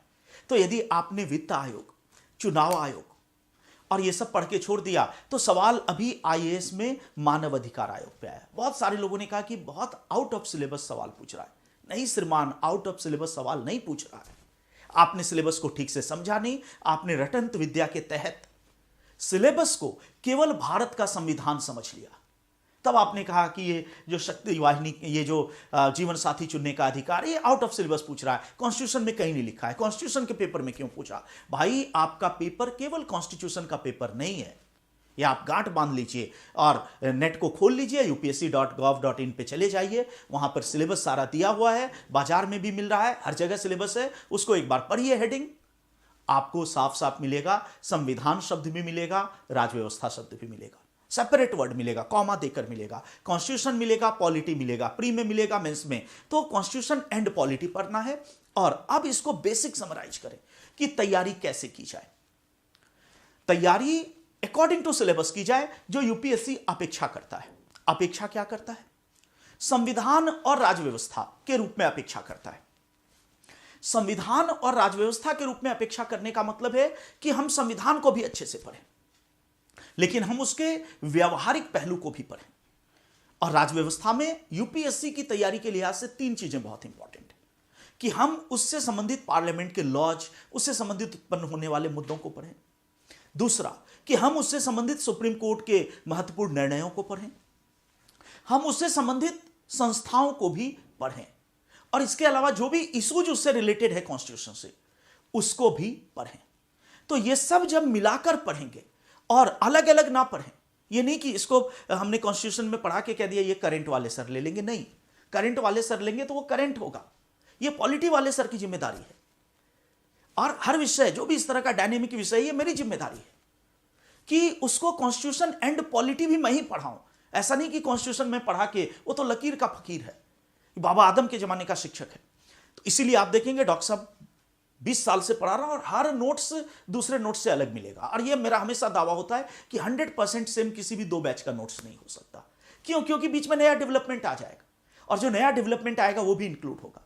इसका मतलब पुराने वाले बैच में न्यायालय अवमानना प्रशांत भूषण का केस शामिल नहीं था, इस वाले नोट्स में प्रशांत भूषण का केस भी शामिल है। 1-2 बैच पुराने नोट्स देखेंगे तो आरक्षण मौलिक अधिकार है या नहीं, ये उस नोट्स में नहीं था। नए वाले नोट्स में आरक्षण मौलिक अधिकार है, ये भी मिलेगा। इसलिए क्योंकि सुप्रीम कोर्ट का डिसीजन आ गया, फरवरी में भी आया और जून में भी आया, और 2 अलग अलग केसेस में कहा कि reservation is not a fundamental right. Obviously ये तरीका पढ़ने का होगा, और आपको भरोसा रखना है, विश्वास करना है, और विश्वास क्या, आपको फील करना है। और आज मैं चैट नहीं देख पा रहा हूं, कुछ हमने कहा तकनीकी गड़बड़ी है, जो भी है उसको मैंने छोड़ ही दिया, मोबाइल को अलग कर दिया। कल से चैट भी देखूंगा। तो आपको मुझे बताना है और आप बताएंगे, मुझे पूरा भरोसा है, 20 साल का अनुभव बोल रहा है, मैं नहीं बोल रहा हूं, कि इसी पैटर्न पे तैयारी चलेगी, कॉन्स्टिट्यूशन एंड पॉलिटी। और आप देखेंगे तमाम करंट के पॉलिटी के मुद्दे कवर होंगे। सबरीमाला का मुद्दा कवर होगा, दया मृत्यु का मुद्दा कवर होगा, समलैंगिकता को जो अभी सुप्रीम कोर्ट ने मान्यता दे दी, मुद्दा कवर होगा, इंटरनेट मौलिक अधिकार है, मुद्दा कवर होगा, आरक्षण मौलिक, जितने प्रेस की स्वतंत्रता, जो भी चल रहा है, न्यायालय अवमानना, तमाम मुद्दे कवर हो जाएंगे, क्योंकि सब संविधान से रिलेटेड है। तो बिल्कुल इसी पैटर्न पर कक्षाओं का संचालन किया जाएगा। और आगे से आपको भी कह रहा हूं कि यही पैटर्न तैयारी का है। अब थोड़ा सा एसएससी के लेवल से ऊपर उठना पड़ेगा। मैं ऐसा नहीं कि एसएससी का विरोधी हूं भाई, वो भी एक एग्जाम है, वो भी एक तैयारी है, बट एक आईएएस की पावर में, एक आईपीएस की पावर में और एक सब इंस्पेक्टर की पावर में बहुत फर्क होता है। यह आपको महसूस करना होगा। जमीन और आसमान का फर्क होता है, कोई सामान्य फर्क नहीं होता है। वो माई बाप वाला मामला बन जाता है जब वहां पे जाता है। तो एसएससी के लेवल से थोड़ा सा ऊपर आना पड़ेगा, और आपको आईएएस के लेवल पर आना पड़ेगा। और एसएससी में वो चल सकता है, कॉन्स्टिट्यूशन, यहां पॉलिटी पे सवाल आते हैं, तो उसी लिहाज से हम लोग पढ़ेंगे, साथ जुड़कर चल रहा है। अब आते हैं आगे की चीज पर कि पहली चीज आज हमने क्या डिस्कस की आपके साथ कि कॉन्स्टिट्यूशन और पॉलिटी में डिफरेंस क्या है और हमें अपनी तैयारी किस प्रकार से करनी है। कक्षा का संचालन बिल्कुल इसी पैटर्न पे होगा। जब 2 महीने क्लास समाप्त होगी तो आपके पास जो क्लास नोट्स होगा आप फील करेंगे कि उसमें सारे करंट के मुद्दे भी शामिल हैं और बहुत ही प्रामाणिक तरीके से शामिल है। अगर मैं पढ़ा रहा हूं तो प्रामाणिक होना लाजमी है। अब आते हैं एक और चीज आज मैं डिस्कस करूंगा जो बेसिक के लिए बहुत जरूरी है कि आखिर तो इस पेपर का मूल विषय संविधान ही है। अगर हम फाइनली बात करें तो फाइनली इस पेपर के केंद्र में क्या है? कॉन्स्टिट्यूशन, संविधान। तो मूलतः तो इस पेपर के केंद्र में संविधान है। जब हम संविधान को पढ़ते हैं तो कई सारे शब्द आ जाते हैं जो हमें कंफ्यूज कर देते हैं। हम कई बार कहते हैं कि आर्टिकल, कई बार कहते हैं क्लॉज, कई बार कहते हैं सब क्लॉज, कई बार कहते हैं शेड्यूल, अनुसूची। जैसे कि अभी हमने एक वर्ड यूज किया अनुसूचित जाति, शेड्यूल्ड कास्ट। प्रतिदिन आप और हम इन शब्दों का प्रयोग करते हैं, आंसर में लिख देते हैं, कभी सोचते नहीं है कि अनुसूचित जाति क्या है भाई। क्योंकि यदि भारतीय जाति व्यवस्था को हम और आप जानते हैं तो उसमें ब्राह्मण वर्ण जाति है, तमाम जातियां हैं। अनुसूचित नाम से कोई जाति नहीं है, याद रखना। मेरी बात को समझो कि उसमें यादव जाति है, उसमें कुर्मी जाति है। भारत की जाति व्यवस्था में वो सब है। 50 तरह की जाति है, उसमें महार जाति है। बट अनुसूचित नाम से कोई जाति नहीं है, शेड्यूल नाम से कोई जाति नहीं है। किसी भी धर्म ग्रंथ को पढ़ लीजिए। और आज के भारत में हम क्या हमेशा लिखते हैं? अनुसूचित जाति। इसका मतलब ये बेसिक अंडरस्टैंडिंग आना चाहिए कि ये अनुसूचित जाति कहां से आ गया। इसका मतलब अनुसूचित जाति, शेड्यूल्ड कास्ट, ये वर्ड किससे निकला है? शेड्यूल। और संविधान का एक हिस्सा शेड्यूल भी है, अनुसूची। इसका मतलब कि ये बहुत बेसिक वर्ड्स है कि आर्टिकल क्या होता है, क्लॉज क्या होता है, सब क्लॉज क्या होता है, पार्ट क्या होता है, चैप्टर क्या होता है, शेड्यूल क्या होता है, अनुसूची क्या होती है। यह कह देना बहुत आसान है कि नवीं अनुसूची में फला चीज है, पहली अनुसूची में फला चीज है, चौथी अनुसूची में फला चीज है। लेकिन यदि कोई पूछे कि भाई वो तो हर जगह लिखा हुआ है, हमको यह बताओ कि अनुसूची किसको कहते हैं, कंफ्यूज हो गए। यह कह देना तो बहुत आसान है कि हम पढ़ लेते हैं कि भाग 3 में मौलिक अधिकार है, भाग 4 में नीति निर्देशक तत्व है, भाग 2 में नागरिकता है, भाग 1 में संघ और उसका राज्य क्षेत्र है, भाग 5 में संघ का शासन है, भाग 6 में राज्यों का शासन, मतलब सब हमको पता है। भाग 4A में मौलिक कर्तव्य है, ये हम जानते हैं। लेकिन कोई पूछ दे कि भाई वो तो किताब में लिखा हुआ है, जरा हमको ये बताइए कि भाग किसको कहते हैं, व्हाट इज पार्ट। तो आइए थोड़ा सा उसको जानते हैं, बुनियादी चीजों को। और आप देखेंगे कई बार एग्जाम में उससे सवाल आ गया है, प्री में खास करके। तो एक प्रकार से यहां हम संविधान को और उसके बुनियादी शब्दों को जानने का प्रयास कर रहे हैं। तो जैसे मैं हेडिंग बना रहा हूं वैसे आप भी बनाइए। सबसे ऊपर लिखिए संविधान, संविधान, कॉन्स्टिट्यूशन। उसके नीचे लिखिए भाग, यही चार्ट आपको याद रखना है। इंग्लिश में लिखिए पार्ट। उसके नीचे लिखिए अध्याय, अध्याय, चैप्टर, अध्याय या चैप्टर। उसके नीचे लिखिए अनुच्छेद। एक चार्ट बनाना है, देखिए सब वर्ड क्लियर होगा। आर्टिकल। उसके नीचे लिखिए खंड, इंग्लिश में लिखिए क्लॉज। उसके नीचे लिखिए उपखंड। और देखिए सब को लिखने का तरीका भी अलग है, सब क्लॉज। इसका मतलब कि एक ब्रैकेट कम या ज्यादा हो जाएगा तो एक सही एग्जामिनर 2 नंबर काट लेगा कि इसको तो बुनियादी समझ नहीं है, क्लॉज और सब क्लॉज का डिफरेंस पता नहीं। और आगे शेड्यूल भी आएगा, बट पहले एक चार्ट ये बनाना। मैं फिर से बोल रहा हूं, संविधान, उसके बाद है भाग या पार्ट, तीसरा है अध्याय या चैप्टर, चौथा है अनुच्छेद या आर्टिकल, पांचवा है खंड या क्लॉज, और छठा है उपखंड या सब क्लॉज। अब आइए एक एक करके शुरू से इसको समझते हैं कि यह क्या है। क्योंकि संविधान के संदर्भ में ये सब इंपॉर्टेंट वर्ड्स हैं। और इसके अलावा एक और वर्ड है अनुसूची, जो इससे थोड़ा अलग है, तो उसको भी डिस्कस करूंगा, शेड्यूल। बट पहले देखें भाग क्या है, अध्याय क्या है। संविधान की परिभाषा हमने देख ली कि संविधान उन प्रावधानों का संग्रह है जिसके आधार पर देश का शासन चलाया जाता है। शासन शब्द की व्यापकता को भी हमने देख लिया कि रूल में वह सब कुछ शामिल है जो सार्वजनिक जीवन का विषय है। इसमें इकोनॉमी शामिल है, इसमें राजनीति, प्रशासन सब शामिल है। तो सामान्य यदि हम बात करें तो संविधान एक बहुत ही बहुआयामी, बहुत ही मल्टी डायमेंशनल और बहुत ही व्यापक दस्तावेज है। ये बहुत ही व्यापक दस्तावेज है जिसमें विविध प्रकार के विषय हैं। इसमें नागरिकता संबंधी प्रावधान भी है, इसमें नागरिकों के मौलिक अधिकार भी हैं, इसमें नागरिकों के मौलिक कर्तव्य भी हैं, इसमें संघ का शासन मतलब केंद्र सरकार के शासन, राष्ट्रपति, प्रधानमंत्री जैसी संस्थाएं भी है, इसमें राज्यों का शासन, राज्यपाल, मुख्यमंत्री, वो सब का भी प्रावधान है, इसमें सिविल सेवाओं का भी प्रावधान है, इसमें केंद्र राज्य संबंधों का भी प्रावधान है। मतलब एक ही संविधान में अनेक प्रकार के प्रावधान पाए जाते हैं।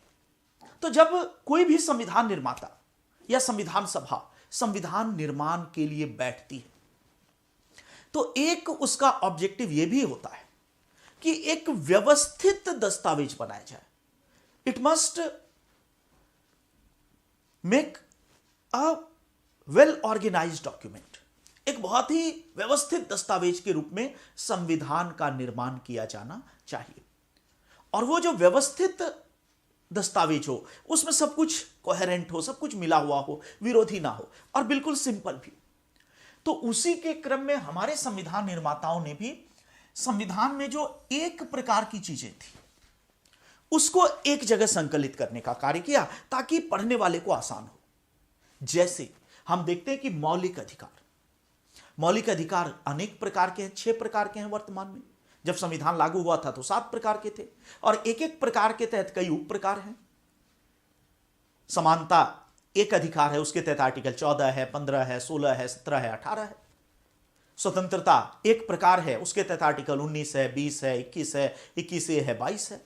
तो अधिकार कई प्रकार के हैं और उसके भीतर कई कई उप प्रकार हैं। उन्होंने कहा कि आखिर सारा मौलिक अधिकार ही है और मौलिक कर्तव्य से अलग है, राज्य के शासन से अलग है, संघवाद से अलग है। तो जो एक प्रकार की चीजें थी उसको उन्होंने एक जगह संकलित कर लिया। एक प्रकार की चीजों को उन्होंने एक जगह कलेक्ट कर लिया, कंबाइन कर लिया। और एक जगह जब कलेक्ट कर लिया, कंबाइन कर लिया, तो उसको नाम दिया गया भाग। तो ध्यान रखना है, संविधान का पहला वर्गीकरण या पहला विभाजन भाग के रूप में है। सारे फैक्ट आपको दिए जाएंगे कि वर्तमान में हमारे संविधान में 25 भाग हैं। मूल संविधान में 22 भाग थे, अभी बढ़ते घटते हुए बीच में 26 भी हुआ था, बट अभी 25 भाग है। इसका मतलब कि भाग का मतलब है कि एक प्रकार की चीजों को एक जगह आपने डाला। जैसे नागरिकता से संबंधित सारे प्रावधान एक जगह आपने डाला और कहा कि यह भाग 2 नागरिकता। मौलिक अधिकार से संबंधित सारा प्रावधान आपने एक जगह कलेक्ट किया और आपने कहा यह है भाग 3 मौलिक अधिकार। राज्य के नीति निदेशक तत्व से संबंधित सारे प्रावधान आपने एक जगह कलेक्ट किया, आपने कहा यह है भाग 4। सारे मौलिक कर्तव्य आपने एक जगह कलेक्ट किए, भाग 4A।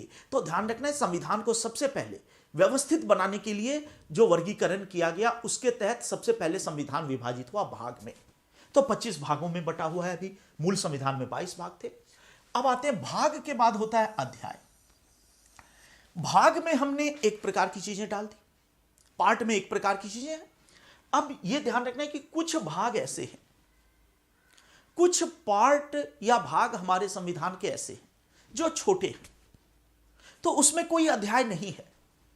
लेकिन कुछ भाग ऐसे हैं जो बहुत बड़े हैं। जैसे मैं एक एग्जाम्पल लेता हूं, हमारे संविधान का भाग 6, पार्ट 6।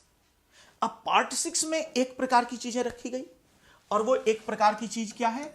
इसका हेडिंग है संघ का शासन, यूनियन गवर्नमेंट।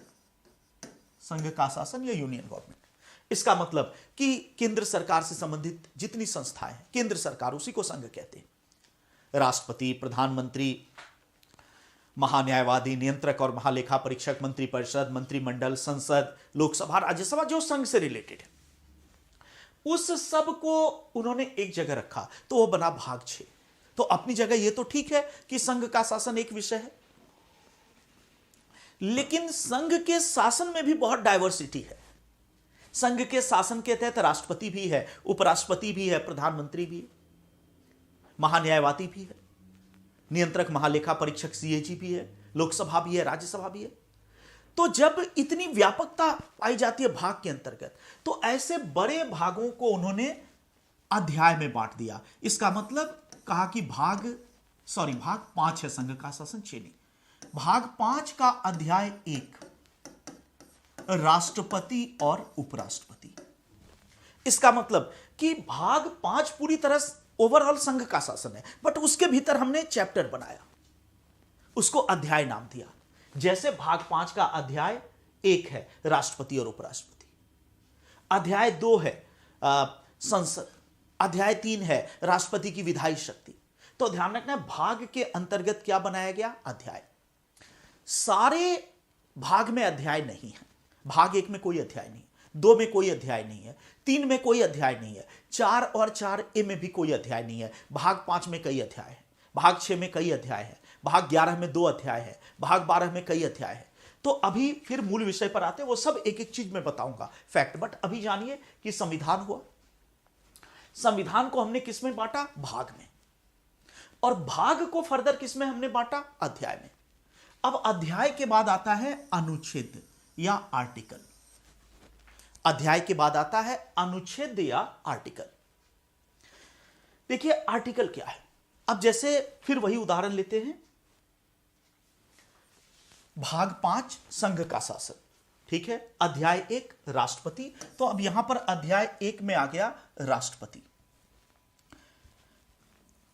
यहां तक तो आसान है चीजें, बट अब ये जो राष्ट्रपति है, ये कहने को, मैं कह रहा हूं कहने को, ये एक संस्था है, लेकिन राष्ट्रपति के भीतर फिर बहुत डाइवर्सिटी है। जैसे राष्ट्रपति बनने की योग्यता, यह अलग चीज है। राष्ट्रपति का निर्वाचक मंडल, कौन लोग राष्ट्रपति के चुनाव में वोट डालेंगे, एक अलग चीज है। राष्ट्रपति के निर्वाचन की एकल संक्रमणीय मत पद्धति, सब आगे हमें समझना है, चिंता मत करिए, बहुत विस्तार से आपको एकदम ऐसा समझ में आ जाएगा कि इलेक्शन करवा दीजिएगा। राष्ट्रपति के चुनाव की एकल संक्रमणीय मत पद्धति, यह एक अलग चीज है। राष्ट्रपति की प्रशासनिक शक्ति, यह अलग चीज है। राष्ट्रपति की विधायी शक्ति अलग चीज है। राष्ट्रपति की क्षमादान की शक्ति अलग चीज है। राष्ट्रपति की राष्ट्रपति पर महाभियोग, यह अलग चीज है। राष्ट्रपति का अध्यादेश अलग चीज। मतलब राष्ट्रपति के भीतर मैं केवल यह कह रहा हूं कि अलग अलग चीजें। तो इसीलिए राष्ट्रपति भाग 5 अध्याय 1, अब उसके तहत बांटा गया अध्याय को आर्टिकल में। आर्टिकल 54 राष्ट्रपति का निर्वाचक मंडल। आर्टिकल 55 राष्ट्रपति के चुनाव की एकल संक्रमणीय मत पद्धति। अनुच्छेद 56 और 61 राष्ट्रपति पर महाभियोग। अनुच्छेद 72 राष्ट्रपति की क्षमादान की शक्ति। अनुच्छेद 123 राष्ट्रपति की अध्यादेश जारी करने की शक्ति। अनुच्छेद 111 राष्ट्रपति की वीटो की शक्ति। कहने का मतलब कि भाग है, फिर अध्याय है, और अध्याय के अंतर्गत अनुच्छेद होता है। तो अब फिर अपने विषय पर आते हैं कि संविधान निर्माता ने संविधान बनाया, उसको कई भागों में बांटा। भाग को पुनः अध्याय में बांटा, सभी भाग में अध्याय नहीं, और अध्याय को पुनः किस में बांटा? अनुच्छेद में। अब यहां तक जब हमने देखा, उसके बाद देखते हैं कि कुछ अनुच्छेद ऐसे जो छोटे हैं, बल्कि ज्यादातर अनुच्छेद छोटे हैं, लेकिन कुछ अनुच्छेद ऐसे हैं जो बहुत व्यापक हैं, बहुत बड़े हैं, और एक ही अनुच्छेद में कई कई बात उससे मिलती जुलती कही जाती है। एक ही अनुच्छेद में उससे मिलती जुलती कई कई बातें होती हैं। तो फर्दर उन्होंने अनुच्छेद को, आर्टिकल को क्लॉज में विभाजित किया। आर्टिकल को उन्होंने डिवाइड किया क्लॉज में, अनुच्छेद को विभाजित किया खंड में। एक उदाहरण मैं लेता हूं मूल संविधान से, तब आपको समझ में आएगा। कि अनुच्छेद के बाद क्लॉज कैसे आता है। जैसे जब आप संविधान को पढ़ेंगे तो इस तरह से मिलेगा।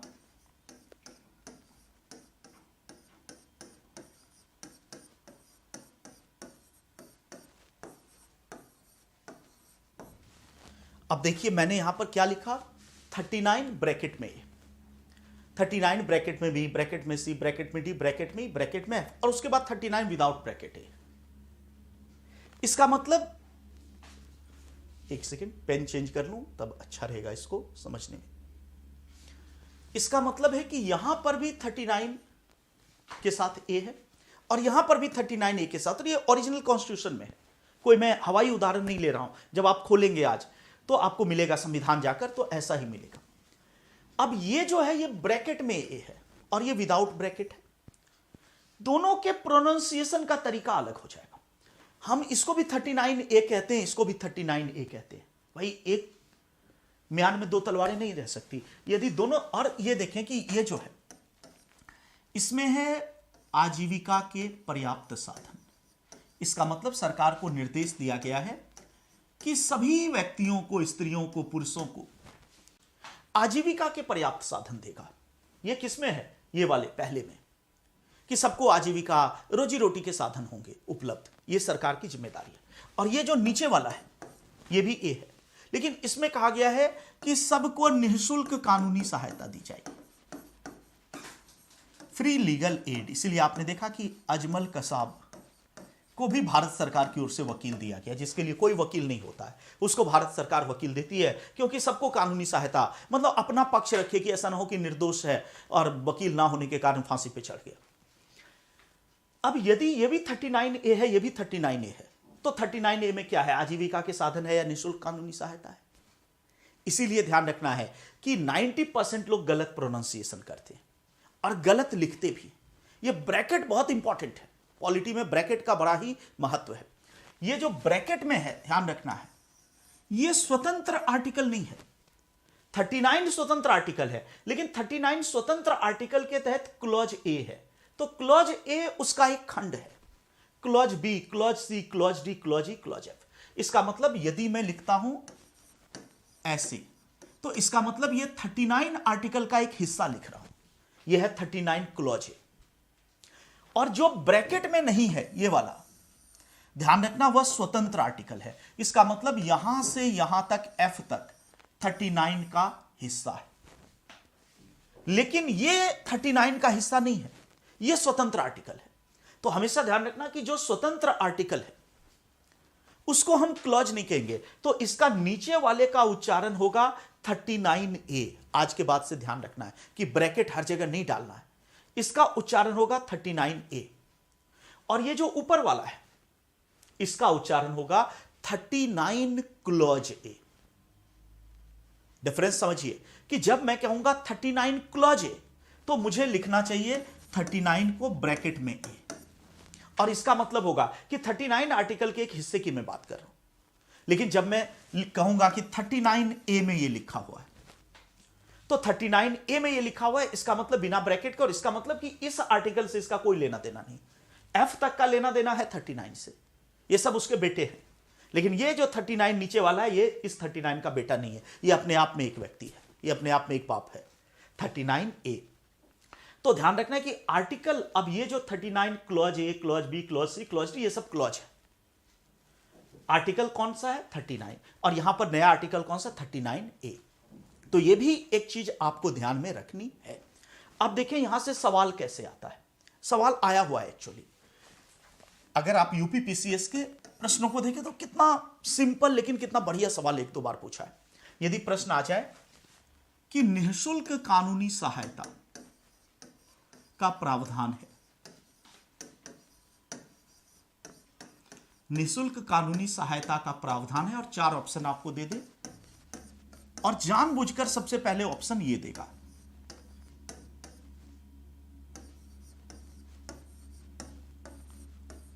अब हम में से 90% लोग, याद करिए आज से पहले आप भी शायद ऐसा ही करते होंगे, और जितने वीडियोज देखिए, फला देखिए, सब जगह यही मिलेगा।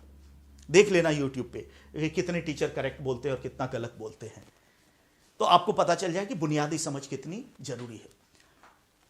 इसको भी 39A ही बोलता है और इसको भी 39A ही बोलता है। और सवाल में क्या पूछ रहा है कि निःशुल्क कानूनी सहायता का प्रावधान निम्नलिखित में से कहां है। तो जब मैं इसको भी 39A बोल रहा हूं, इसको भी, तो ह्यूमन माइंड है, तुरंत मैं इसको टिक कर दूंगा कि अरे 39A लड़ गया। बट ध्यान रखना है कि नहीं, ये 39 क्लॉज ए है और इसका आंसर क्या होगा, ये वाला डी। और जान के इसको सबसे नीचे देता है। यहां पर फिर से देखिए कि 39 क्लॉज ए में है आजीविका के साधन और 39A में है निःशुल्क कानूनी सहायता। और एग्जाम में क्या पूछ रहा है कि निःशुल्क कानूनी सहायता का प्रावधान किसमें है। हम दोनों को 39A ही बोलते हैं, आगे से हम दोनों को 39A नहीं कहेंगे। आगे से हम जो ब्रैकेट में है उसको 39 क्लॉज ए कहेंगे। ऐसा बहुत सारा आर्टिकल मिलेगा 19 क्लॉज 1, और जो ब्रैकेट में नहीं है उसको हम क्लॉज नहीं कहेंगे, तो इसको 39A कहेंगे, इसको 39 क्लॉज ए कहेंगे। तो ध्यान रखना है कि क्लॉज आर्टिकल का एक हिस्सा होता है। ये कितनी जीरो वाली चीज है बट कितनी जरूरी है। तो अब फिर आते हैं कि संविधान को किस तरह से हम इसके बेसिक टर्म्स को समझ सकते हैं। तो सबसे पहले आया संविधान। संविधान के तहत भाग है, भाग अध्याय में बटा हुआ है, अध्याय अनुच्छेद में बटा हुआ है, और अनुच्छेद किस में बटा हुआ है, खंड में। और खंड या क्लॉज को लिखने का तरीका क्या है, ब्रैकेट। जब वो ब्रैकेट में होगा तो वो खंड या क्लॉज होगा, वो आर्टिकल का हिस्सा होगा। अब आखिरी चीज यहां पर आती है उपखंड, सब क्लॉज। देखिए सब क्लॉज क्या है। हमारे संविधान में कुछ ऐसे आर्टिकल हैं जो बहुत लंबे हैं, बहुत विशाल हैं, और वहां आर्टिकल के भीतर क्लॉज भी है और क्लॉज भी बहुत विशाल है, जिसके कारण क्लॉज को पुनः डिवाइड करना पड़ा, तो वो हो गया सब क्लॉज। जैसे एक एग्जांपल लीजिए कि हमारे संविधान में आर्टिकल 19 है, तो 19 को कई क्लॉज में बांटा गया, क्लॉज 1, क्लॉज 2, क्लॉज 3, इस तरह से। तो ये पहला ब्रैकेट क्या है, क्लॉज। अब उसके बाद क्लॉज 1 है तो उसको पुनः इस तरह से बांटा गया कि सब clause A, sub clause B, sub clause C. तो ध्यान रखना है कि यहां क्या हो गया कि पहला ब्रैकेट क्लॉज कहलाता है, लेकिन कुछ जगह पर क्लॉज को फर्दर बांटा गया तो दूसरा ब्रैकेट सब क्लॉज कहलाता है। इसका मतलब यह है आर्टिकल। अब ये इसके अंतर्गत ये सब शामिल है, ये है क्लॉज, इसके अंतर्गत ये शामिल है। तो इस तरह से देखना है कि जब दो ब्रैकेट होगा तो सब क्लॉज कहेंगे। तो आर्टिकल हुआ, आर्टिकल को डिवाइड किया क्लॉज में, पहला ब्रैकेट लिखा, और जब उसको दो ब्रैकेट में लिखा, इसका मतलब जैसे ये चीज है। अब इसको हम कैसे उच्चारण करें। ज्यादातर लोग, ध्यान रखना, ज्यादातर लोग, मैं कह रहा हूं 90% यूट्यूब का वीडियो देखना, इसको कैसे बोलता है, 19(1)A, 19(1)A नहीं, 19(1)A नहीं है, फिर 191A क्यों ना कहें। ये 19(1)A नहीं है, आर्टिकल 19 क्लॉज 1 सब क्लॉज ए है। ये तो बोलना पड़ेगा ना कि कौन सा क्लॉज है, कौन सा आर्टिकल है, कौन सा 19(1)A से कौन आर्टिकल है, कौन क्लॉज है, क्या पता चलेगा। तो 19(1)A आपको नहीं कहना है, आपको क्या कहना है, आर्टिकल 19 क्लॉज 1 सब क्लॉज ए। कोई पूछे इंटरव्यू में कि प्रेस की स्वतंत्रता कहां पे पाई जाती है, एग्जैक्ट प्लेस बताओ, तो आप कह देंगे 19(1)A। आधा रेपुटेशन वहीं खराब हो जाएगा कि 19(1)A बोल रहा है, इसको पता नहीं है। आप कहेंगे कि यदि सर आप एग्जैक्ट लोकेशन की बात करते हैं, एग्जैक्ट लोकेशन, तो यह पाया जाता है भारत के संविधान के भाग 3। किसमें आना है, भाग 3। अब 3 में कोई अध्याय नहीं है तो अध्याय नहीं बोलेंगे। भाग 3 के अध्याय 19 आर्टिकल 19 के खंड 1 क्लॉज 1 के सब क्लॉज क या ए में, तो यह पाया जाता है पार्ट 3 के आर्टिकल 19 के क्लॉज 1 के सब क्लॉज ए में। यह है प्रेस की स्वतंत्रता, आर्टिकल 19 क्लॉज 1 सब क्लॉज ए। तो यहां पर हमने क्या देखा कि आर्टिकल फर्दर बटा क्लॉज में और क्लॉज फर्दर बटा सब क्लॉज में। एक बार फिर से इसको शुरू से दोहरा लेना बहुत जरूरी है। संविधान है, संविधान को सुविधा के लिए डिवाइड किया किस में, भाग या पार्ट में। पार्ट को किस में डिवाइड किया, अध्याय या चैप्टर में। चैप्टर को किस में डिवाइड किया, आर्टिकल में। आर्टिकल को किस में डिवाइड किया, क्लॉज में। और क्लॉज को किस में डिवाइड किया, सब क्लॉज में। क्लॉज का मतलब है एक ब्रैकेट और सब क्लॉज का मतलब है दो ब्रैकेट, ब्रैकेट फिर उसके बाद ब्रैकेट, जैसे 19 क्लॉज 1 सब क्लॉज ए। तो यहां तक हमने देखा कि इसको हम इस रूप में भी प्रेजेंट कर सकते हैं, इस चीज को हम इस रूप में भी प्रेजेंट कर सकते हैं कि एक गोला बना लिया, ये गोला है संविधान, क्योंकि यहां एक के अंतर्गत दूसरा है और इसके अंतर्गत आ गया ये सब छोटे छोटे गोले। याद करें ये भाग हो गया, ये उसके अंतर्गत अध्याय हो गया, ये आर्टिकल हो गया, ये क्लॉज हो गया और ये सब क्लॉज हो गया। इसका मतलब ये तो एक गोले के तहत, डायग्राम के तहत आप दिखा सकते हैं कि कॉन्स्टिट्यूशन में ये। तो यहां हमने एक बुनियादी चीज पढ़ी कि आर्टिकल क्या होता है, क्लॉज क्या होता है, सब क्लॉज क्या होता है, उसको कैसे लिखते हैं, 1 ब्रैकेट 2 ब्रैकेट, पार्ट क्या है चैप्टर। अब एक और चीज रह जाती है अनुसूची या शेड्यूल। संविधान में यह भी हम पढ़ते हैं कि पहली अनुसूची में संघ और उसका राज्य क्षेत्र, राज्यों के क्षेत्रफल आदि का वर्णन है। दूसरी अनुसूची में शपथ आदि वेतन का वर्णन है। तीसरे में शपथ का वर्णन मतलब विभिन्न। चौथी अनुसूची में राज्यसभा में राज्यों को सीटों का आवंटन है। तो यह फैक्ट तो हमें पता रहता है, लेकिन कोई पूछ दे कि भाई साहब अनुसूची किसे कहते हैं, व्हाट इज ए शेड्यूल, तो शेड्यूल की परिभाषा लिख लीजिए जो इस चार्ट से थोड़ा सा अलग है। तो अब हम किसको डिस्कस करने वाले हैं, अनुसूची या शेड्यूल। अनुसूची या शेड्यूल, इसकी परिभाषा पहले आप लिखिए। अनुसूची या शेड्यूल, अनुसूची या शेड्यूल संविधान के अंत में दी गई, अनुसूची या शेड्यूल संविधान के अंत में दी गई विषयों की वह सूची है। अनुसूची या शेड्यूल संविधान के अंत में दी गई विषयों की वह सूची है, विषयों की वह सूची है, विषयों की वह सूची है जो संविधान के किसी, जो संविधान के किसी, विषयों की वह सूची है जो संविधान के किसी प्रावधान की व्याख्या करती है। फिर से मैं बोल रहा हूं, शुरू से सुने। अनुसूची संविधान के अंत में दी गई, यहां अंत वर्ड इंपॉर्टेंट है, हमेशा लास्ट में। अनुसूची संविधान के अंत में दी गई विषयों की वह सूची है, विषयों की वह सूची है जो संविधान के किसी प्रावधान की व्याख्या करती है, जो संविधान के किसी प्रावधान की व्याख्या करती है, जो संविधान के किसी प्रावधान की व्याख्या करती है। आइए इसको समझते हैं एग्जाम्पल से कि भाई ये क्या मैंने बोल दिया, क्योंकि ध्यान रखना है कि रटना वो पॉसिबल नहीं है। इसलिए रटना पॉसिबल नहीं है, कुछ चीजें तो रटनी पड़ेंगी, बट रटना क्या है, एक लाइन रटना है, उसको 200 वर्ड्स एक्सप्लेन करने की क्षमता विकसित करनी। क्षमता कैसे विकसित होगा, समझ से। समझ बहुत इंपॉर्टेंट है। तो अनुसूची का इतना डेफिनेशन रटना पड़ेगा, लेकिन उसके पीछे इतना एग्जाम्पल्स और इतनी चीज होनी चाहिए कि जरूरत पड़ने पर इसी एक लाइन को, कि संविधान के पीछे दी गई विषयों की वह सूची है जो संविधान के किसी प्रावधान की व्याख्या करती है, ये 20-25 शब्द को 200 शब्द में एक्सप्लेन कर ले, वो समझ से आएगा। क्योंकि 4 पेपर तो जीएस का है, 2 पेपर ऑप्शनल का है, एसए का पेपर है।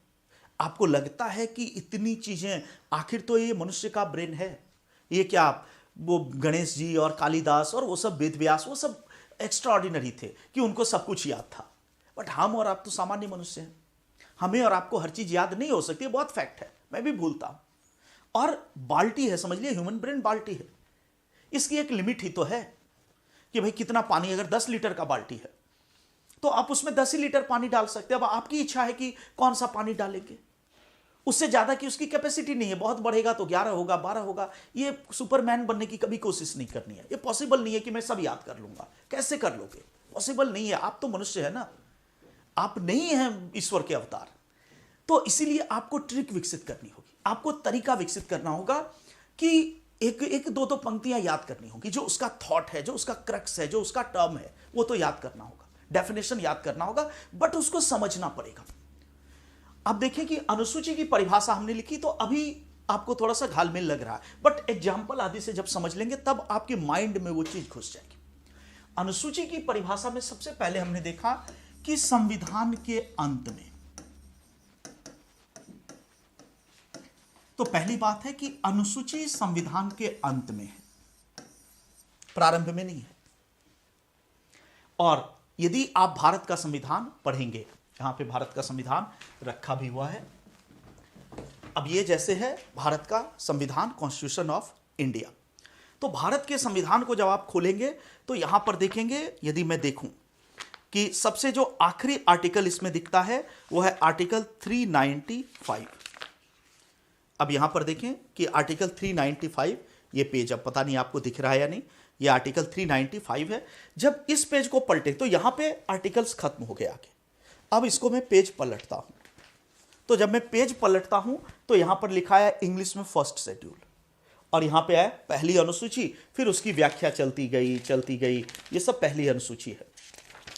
ये कितने पेज हैं? पहली अनुसूची, ये सब पहली अनुसूची है, पहली अनुसूची, ये सब पहली अनुसूची। उसके बाद हम देखते हैं जहां पर ये पहली अनुसूची खत्म हुआ वहां पर लिखा आया दूसरी अनुसूची, फिर इस तरह कई पेज तक दूसरी अनुसूची चलेगा, फिर आएगा तीसरी अनुसूची। तो पहली बात ध्यान रखना है कि यह संविधान के अंत में है। जब आर्टिकल खत्म होता है तो अनुसूची शुरू होती है। संविधान के अंत में दी गई विषयों की सूची है, इसमें कुछ विषय हैं, कुछ बातें हैं, विषयों की सूची जो संविधान के किसी प्रावधान, प्रावधान का मतलब कोई आर्टिकल, कोई क्लॉज, कोई सब क्लॉज, जो संविधान के किसी प्रावधान की व्याख्या करती है। एक एग्जाम्पल लेता हूं तब समझ में आएगा। जैसे संविधान का एक प्रावधान है आर्टिकल 1। आर्टिकल 1 भारत के संविधान का एक प्रावधान है, प्रोविजन। प्रावधान का मतलब जो भी है वो संविधान का प्रावधान है, उसी में आर्टिकल, क्लॉज सब आते हैं। तो आर्टिकल 1 क्या कहता है? आर्टिकल 1 कहता है कि इंडिया अर्थात Bharat, India that is Bharat, ये वर्ड है तो है इंडिया अर्थात भारत, इंडिया अर्थात भारत राज्यों का संघ होगा। India that is Bharat shall be a union of states. ध्यान रखना है, फेडरेशन वर्ड नहीं है, यूनियन है, परिसंघ नहीं है, यूनियन ऑफ स्टेट्स। बट अभी मैं यूनियन, फेडरेशन, कन्फेडरेशन, संघ परिसंघ, महापरिसंघ के डिबेट में नहीं जाऊंगा। वो फेडरलिज्म पढ़ाते समय शीशे की तरह क्लियर करूंगा कि फेडरल क्या है, यूनियन क्या है, मतलब महापरिसंघ क्या है, परिसंघ क्या है, संघ क्या है। बट अभी वो डिबेट में नहीं जाऊंगा, अभी अनुसूची पढ़ाना है, वो फेडरलिज्म में एकदम क्लियर होगा। बट इतना जान लें कि आर्टिकल 1 ये कहता है कि India that is Bharat shall be a union of states. India अर्थात भारत राज्यों का एक संघ होगा। तो इससे दो चीजें पता चल रही है आर्टिकल से।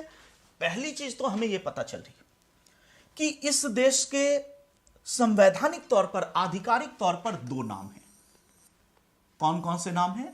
इंडिया और भारत। और जिसको इंडिया कहते हैं अर्थात मतलब वही, इंडिया अर्थात भारत मतलब दोनों एक है। तो पहली बात आपको ध्यान रखनी है कि इस देश के नाम कितने हैं। कभी प्रश्न आ सकता है कि ऑफिशियली कितना नाम है, तो दो नाम है। एक नाम है इंडिया, दूसरा नाम है भारत। और इसलिए जब यूपीएससी का नोटिफिकेशन आता है तो हिंदी में लिखा रहता है भारत सरकार, भारत का राजपत्र, और तो हिंदी में भारत सरकार, इंग्लिश में कहते हैं गवर्नमेंट ऑफ इंडिया। बाकी पुकारू नाम आप उसको हिंदुस्तान के हैं, भारतवर्ष के हैं, आर्यावर्त के हैं, जो कहना कहें। बट आर्यावर्त ऑफिशियल नाम नहीं है, ऑफिशियल नाम इंडिया भारत। इसलिए आर्यावर्त सरकार किसी गवर्नमेंट डॉक्यूमेंट में नहीं मिलेगा, मिलेगा तो मुझे बताना, मैं कोर्ट में चैलेंज कर दूंगा। आर्यावर्त की सरकार कहीं नहीं मिलेगी। हाँ, लेखक लिख ले, वो कर दे आर्यावर्त या भारतवर्ष या हिंदुस्तान, नहीं, क्या मिलेगा? गवर्नमेंट ऑफ इंडिया हर जगह अंग्रेजी में, चाहे पासपोर्ट हो चाहे आधार कार्ड जो भी हो। और इंग्लिश में मिलेगा गवर्नमेंट ऑफ इंडिया, हिंदी में भारत सरकार।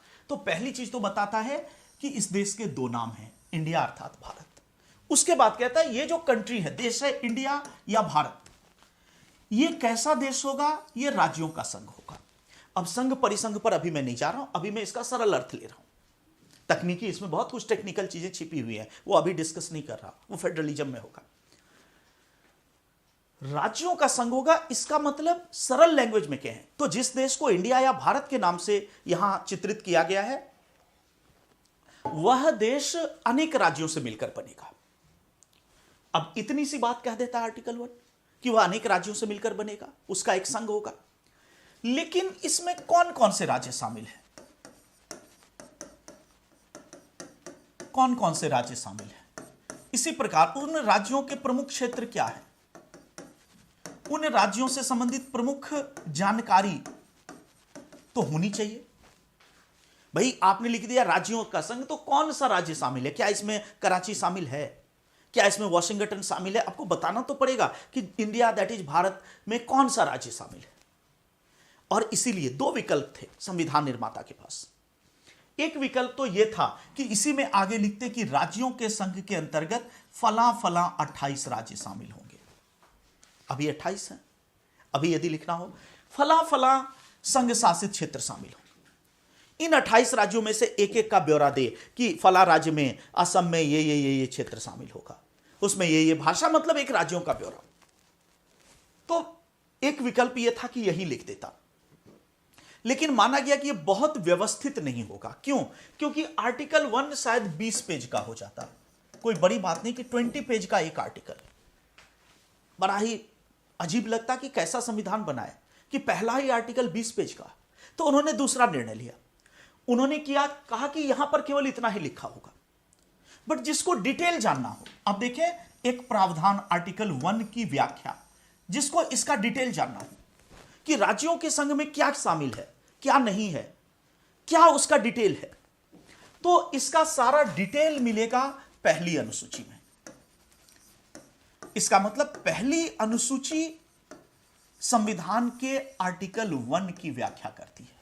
अब आइए अनुसूची की परिभाषा पर, कि अनुसूची संविधान के अंत में दी गई विषयों की वह सूची है जो संविधान के किसी प्रावधान, किसी आर्टिकल, क्लॉज, सब क्लॉज आदि की व्याख्या करती है। तो आर्टिकल 1 की व्याख्या करती है पहली अनुसूची।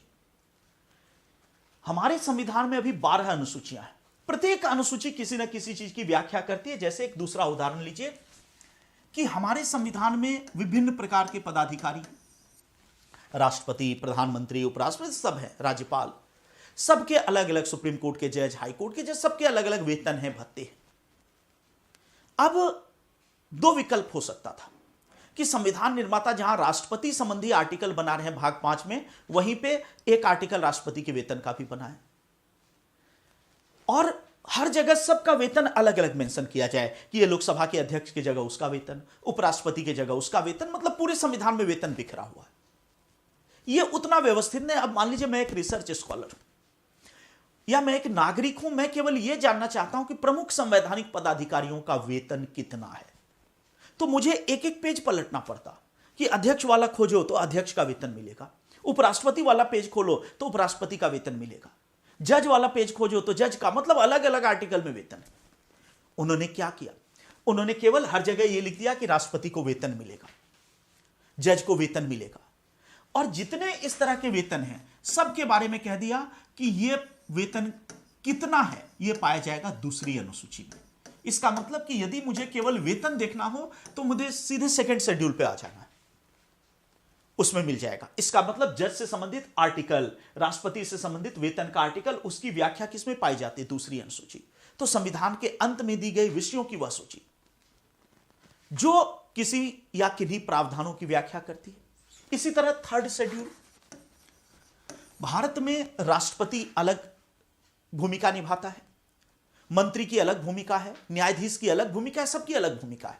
इसलिए सबके शपथ भी अलग अलग होते, सबके शपथ का प्रारूप अलग है। यदि किसी को केवल शपथ जानना है तो सारे शपथ का प्रारूप कहां पर पाया गया है? तीसरी अनुसूची में।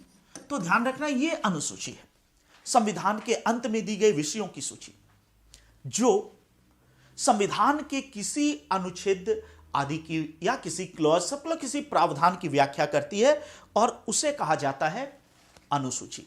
तो दोस्तों यहां पर आकर के हमने आज भारत के संविधान के कुछ बुनियादी चीजों को जाना। सबसे पहले तो हमने एक सेकेंड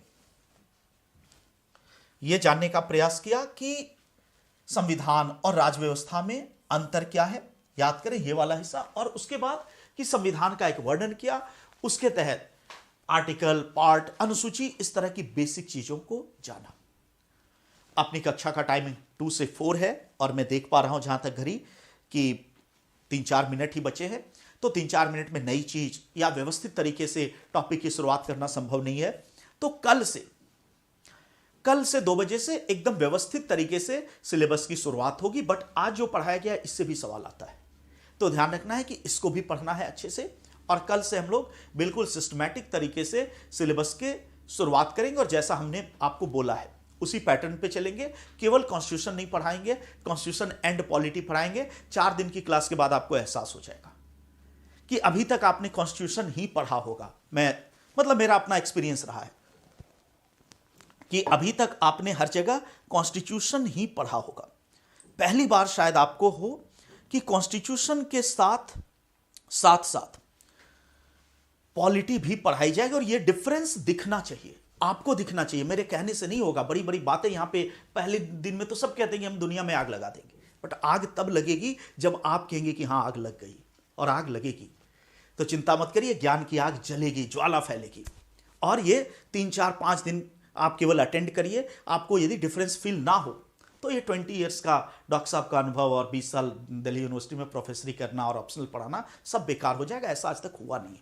और आपको पता है मुखर्जी नगर में जितने बड़े ऑफलाइन के संस्थान हैं उसमें डॉक्टर साहब का ही नाम हर जगह दिखता है। मैं नाम यहाँ नहीं ले सकता इस फ्रंट पे, तो कोई बात नहीं है।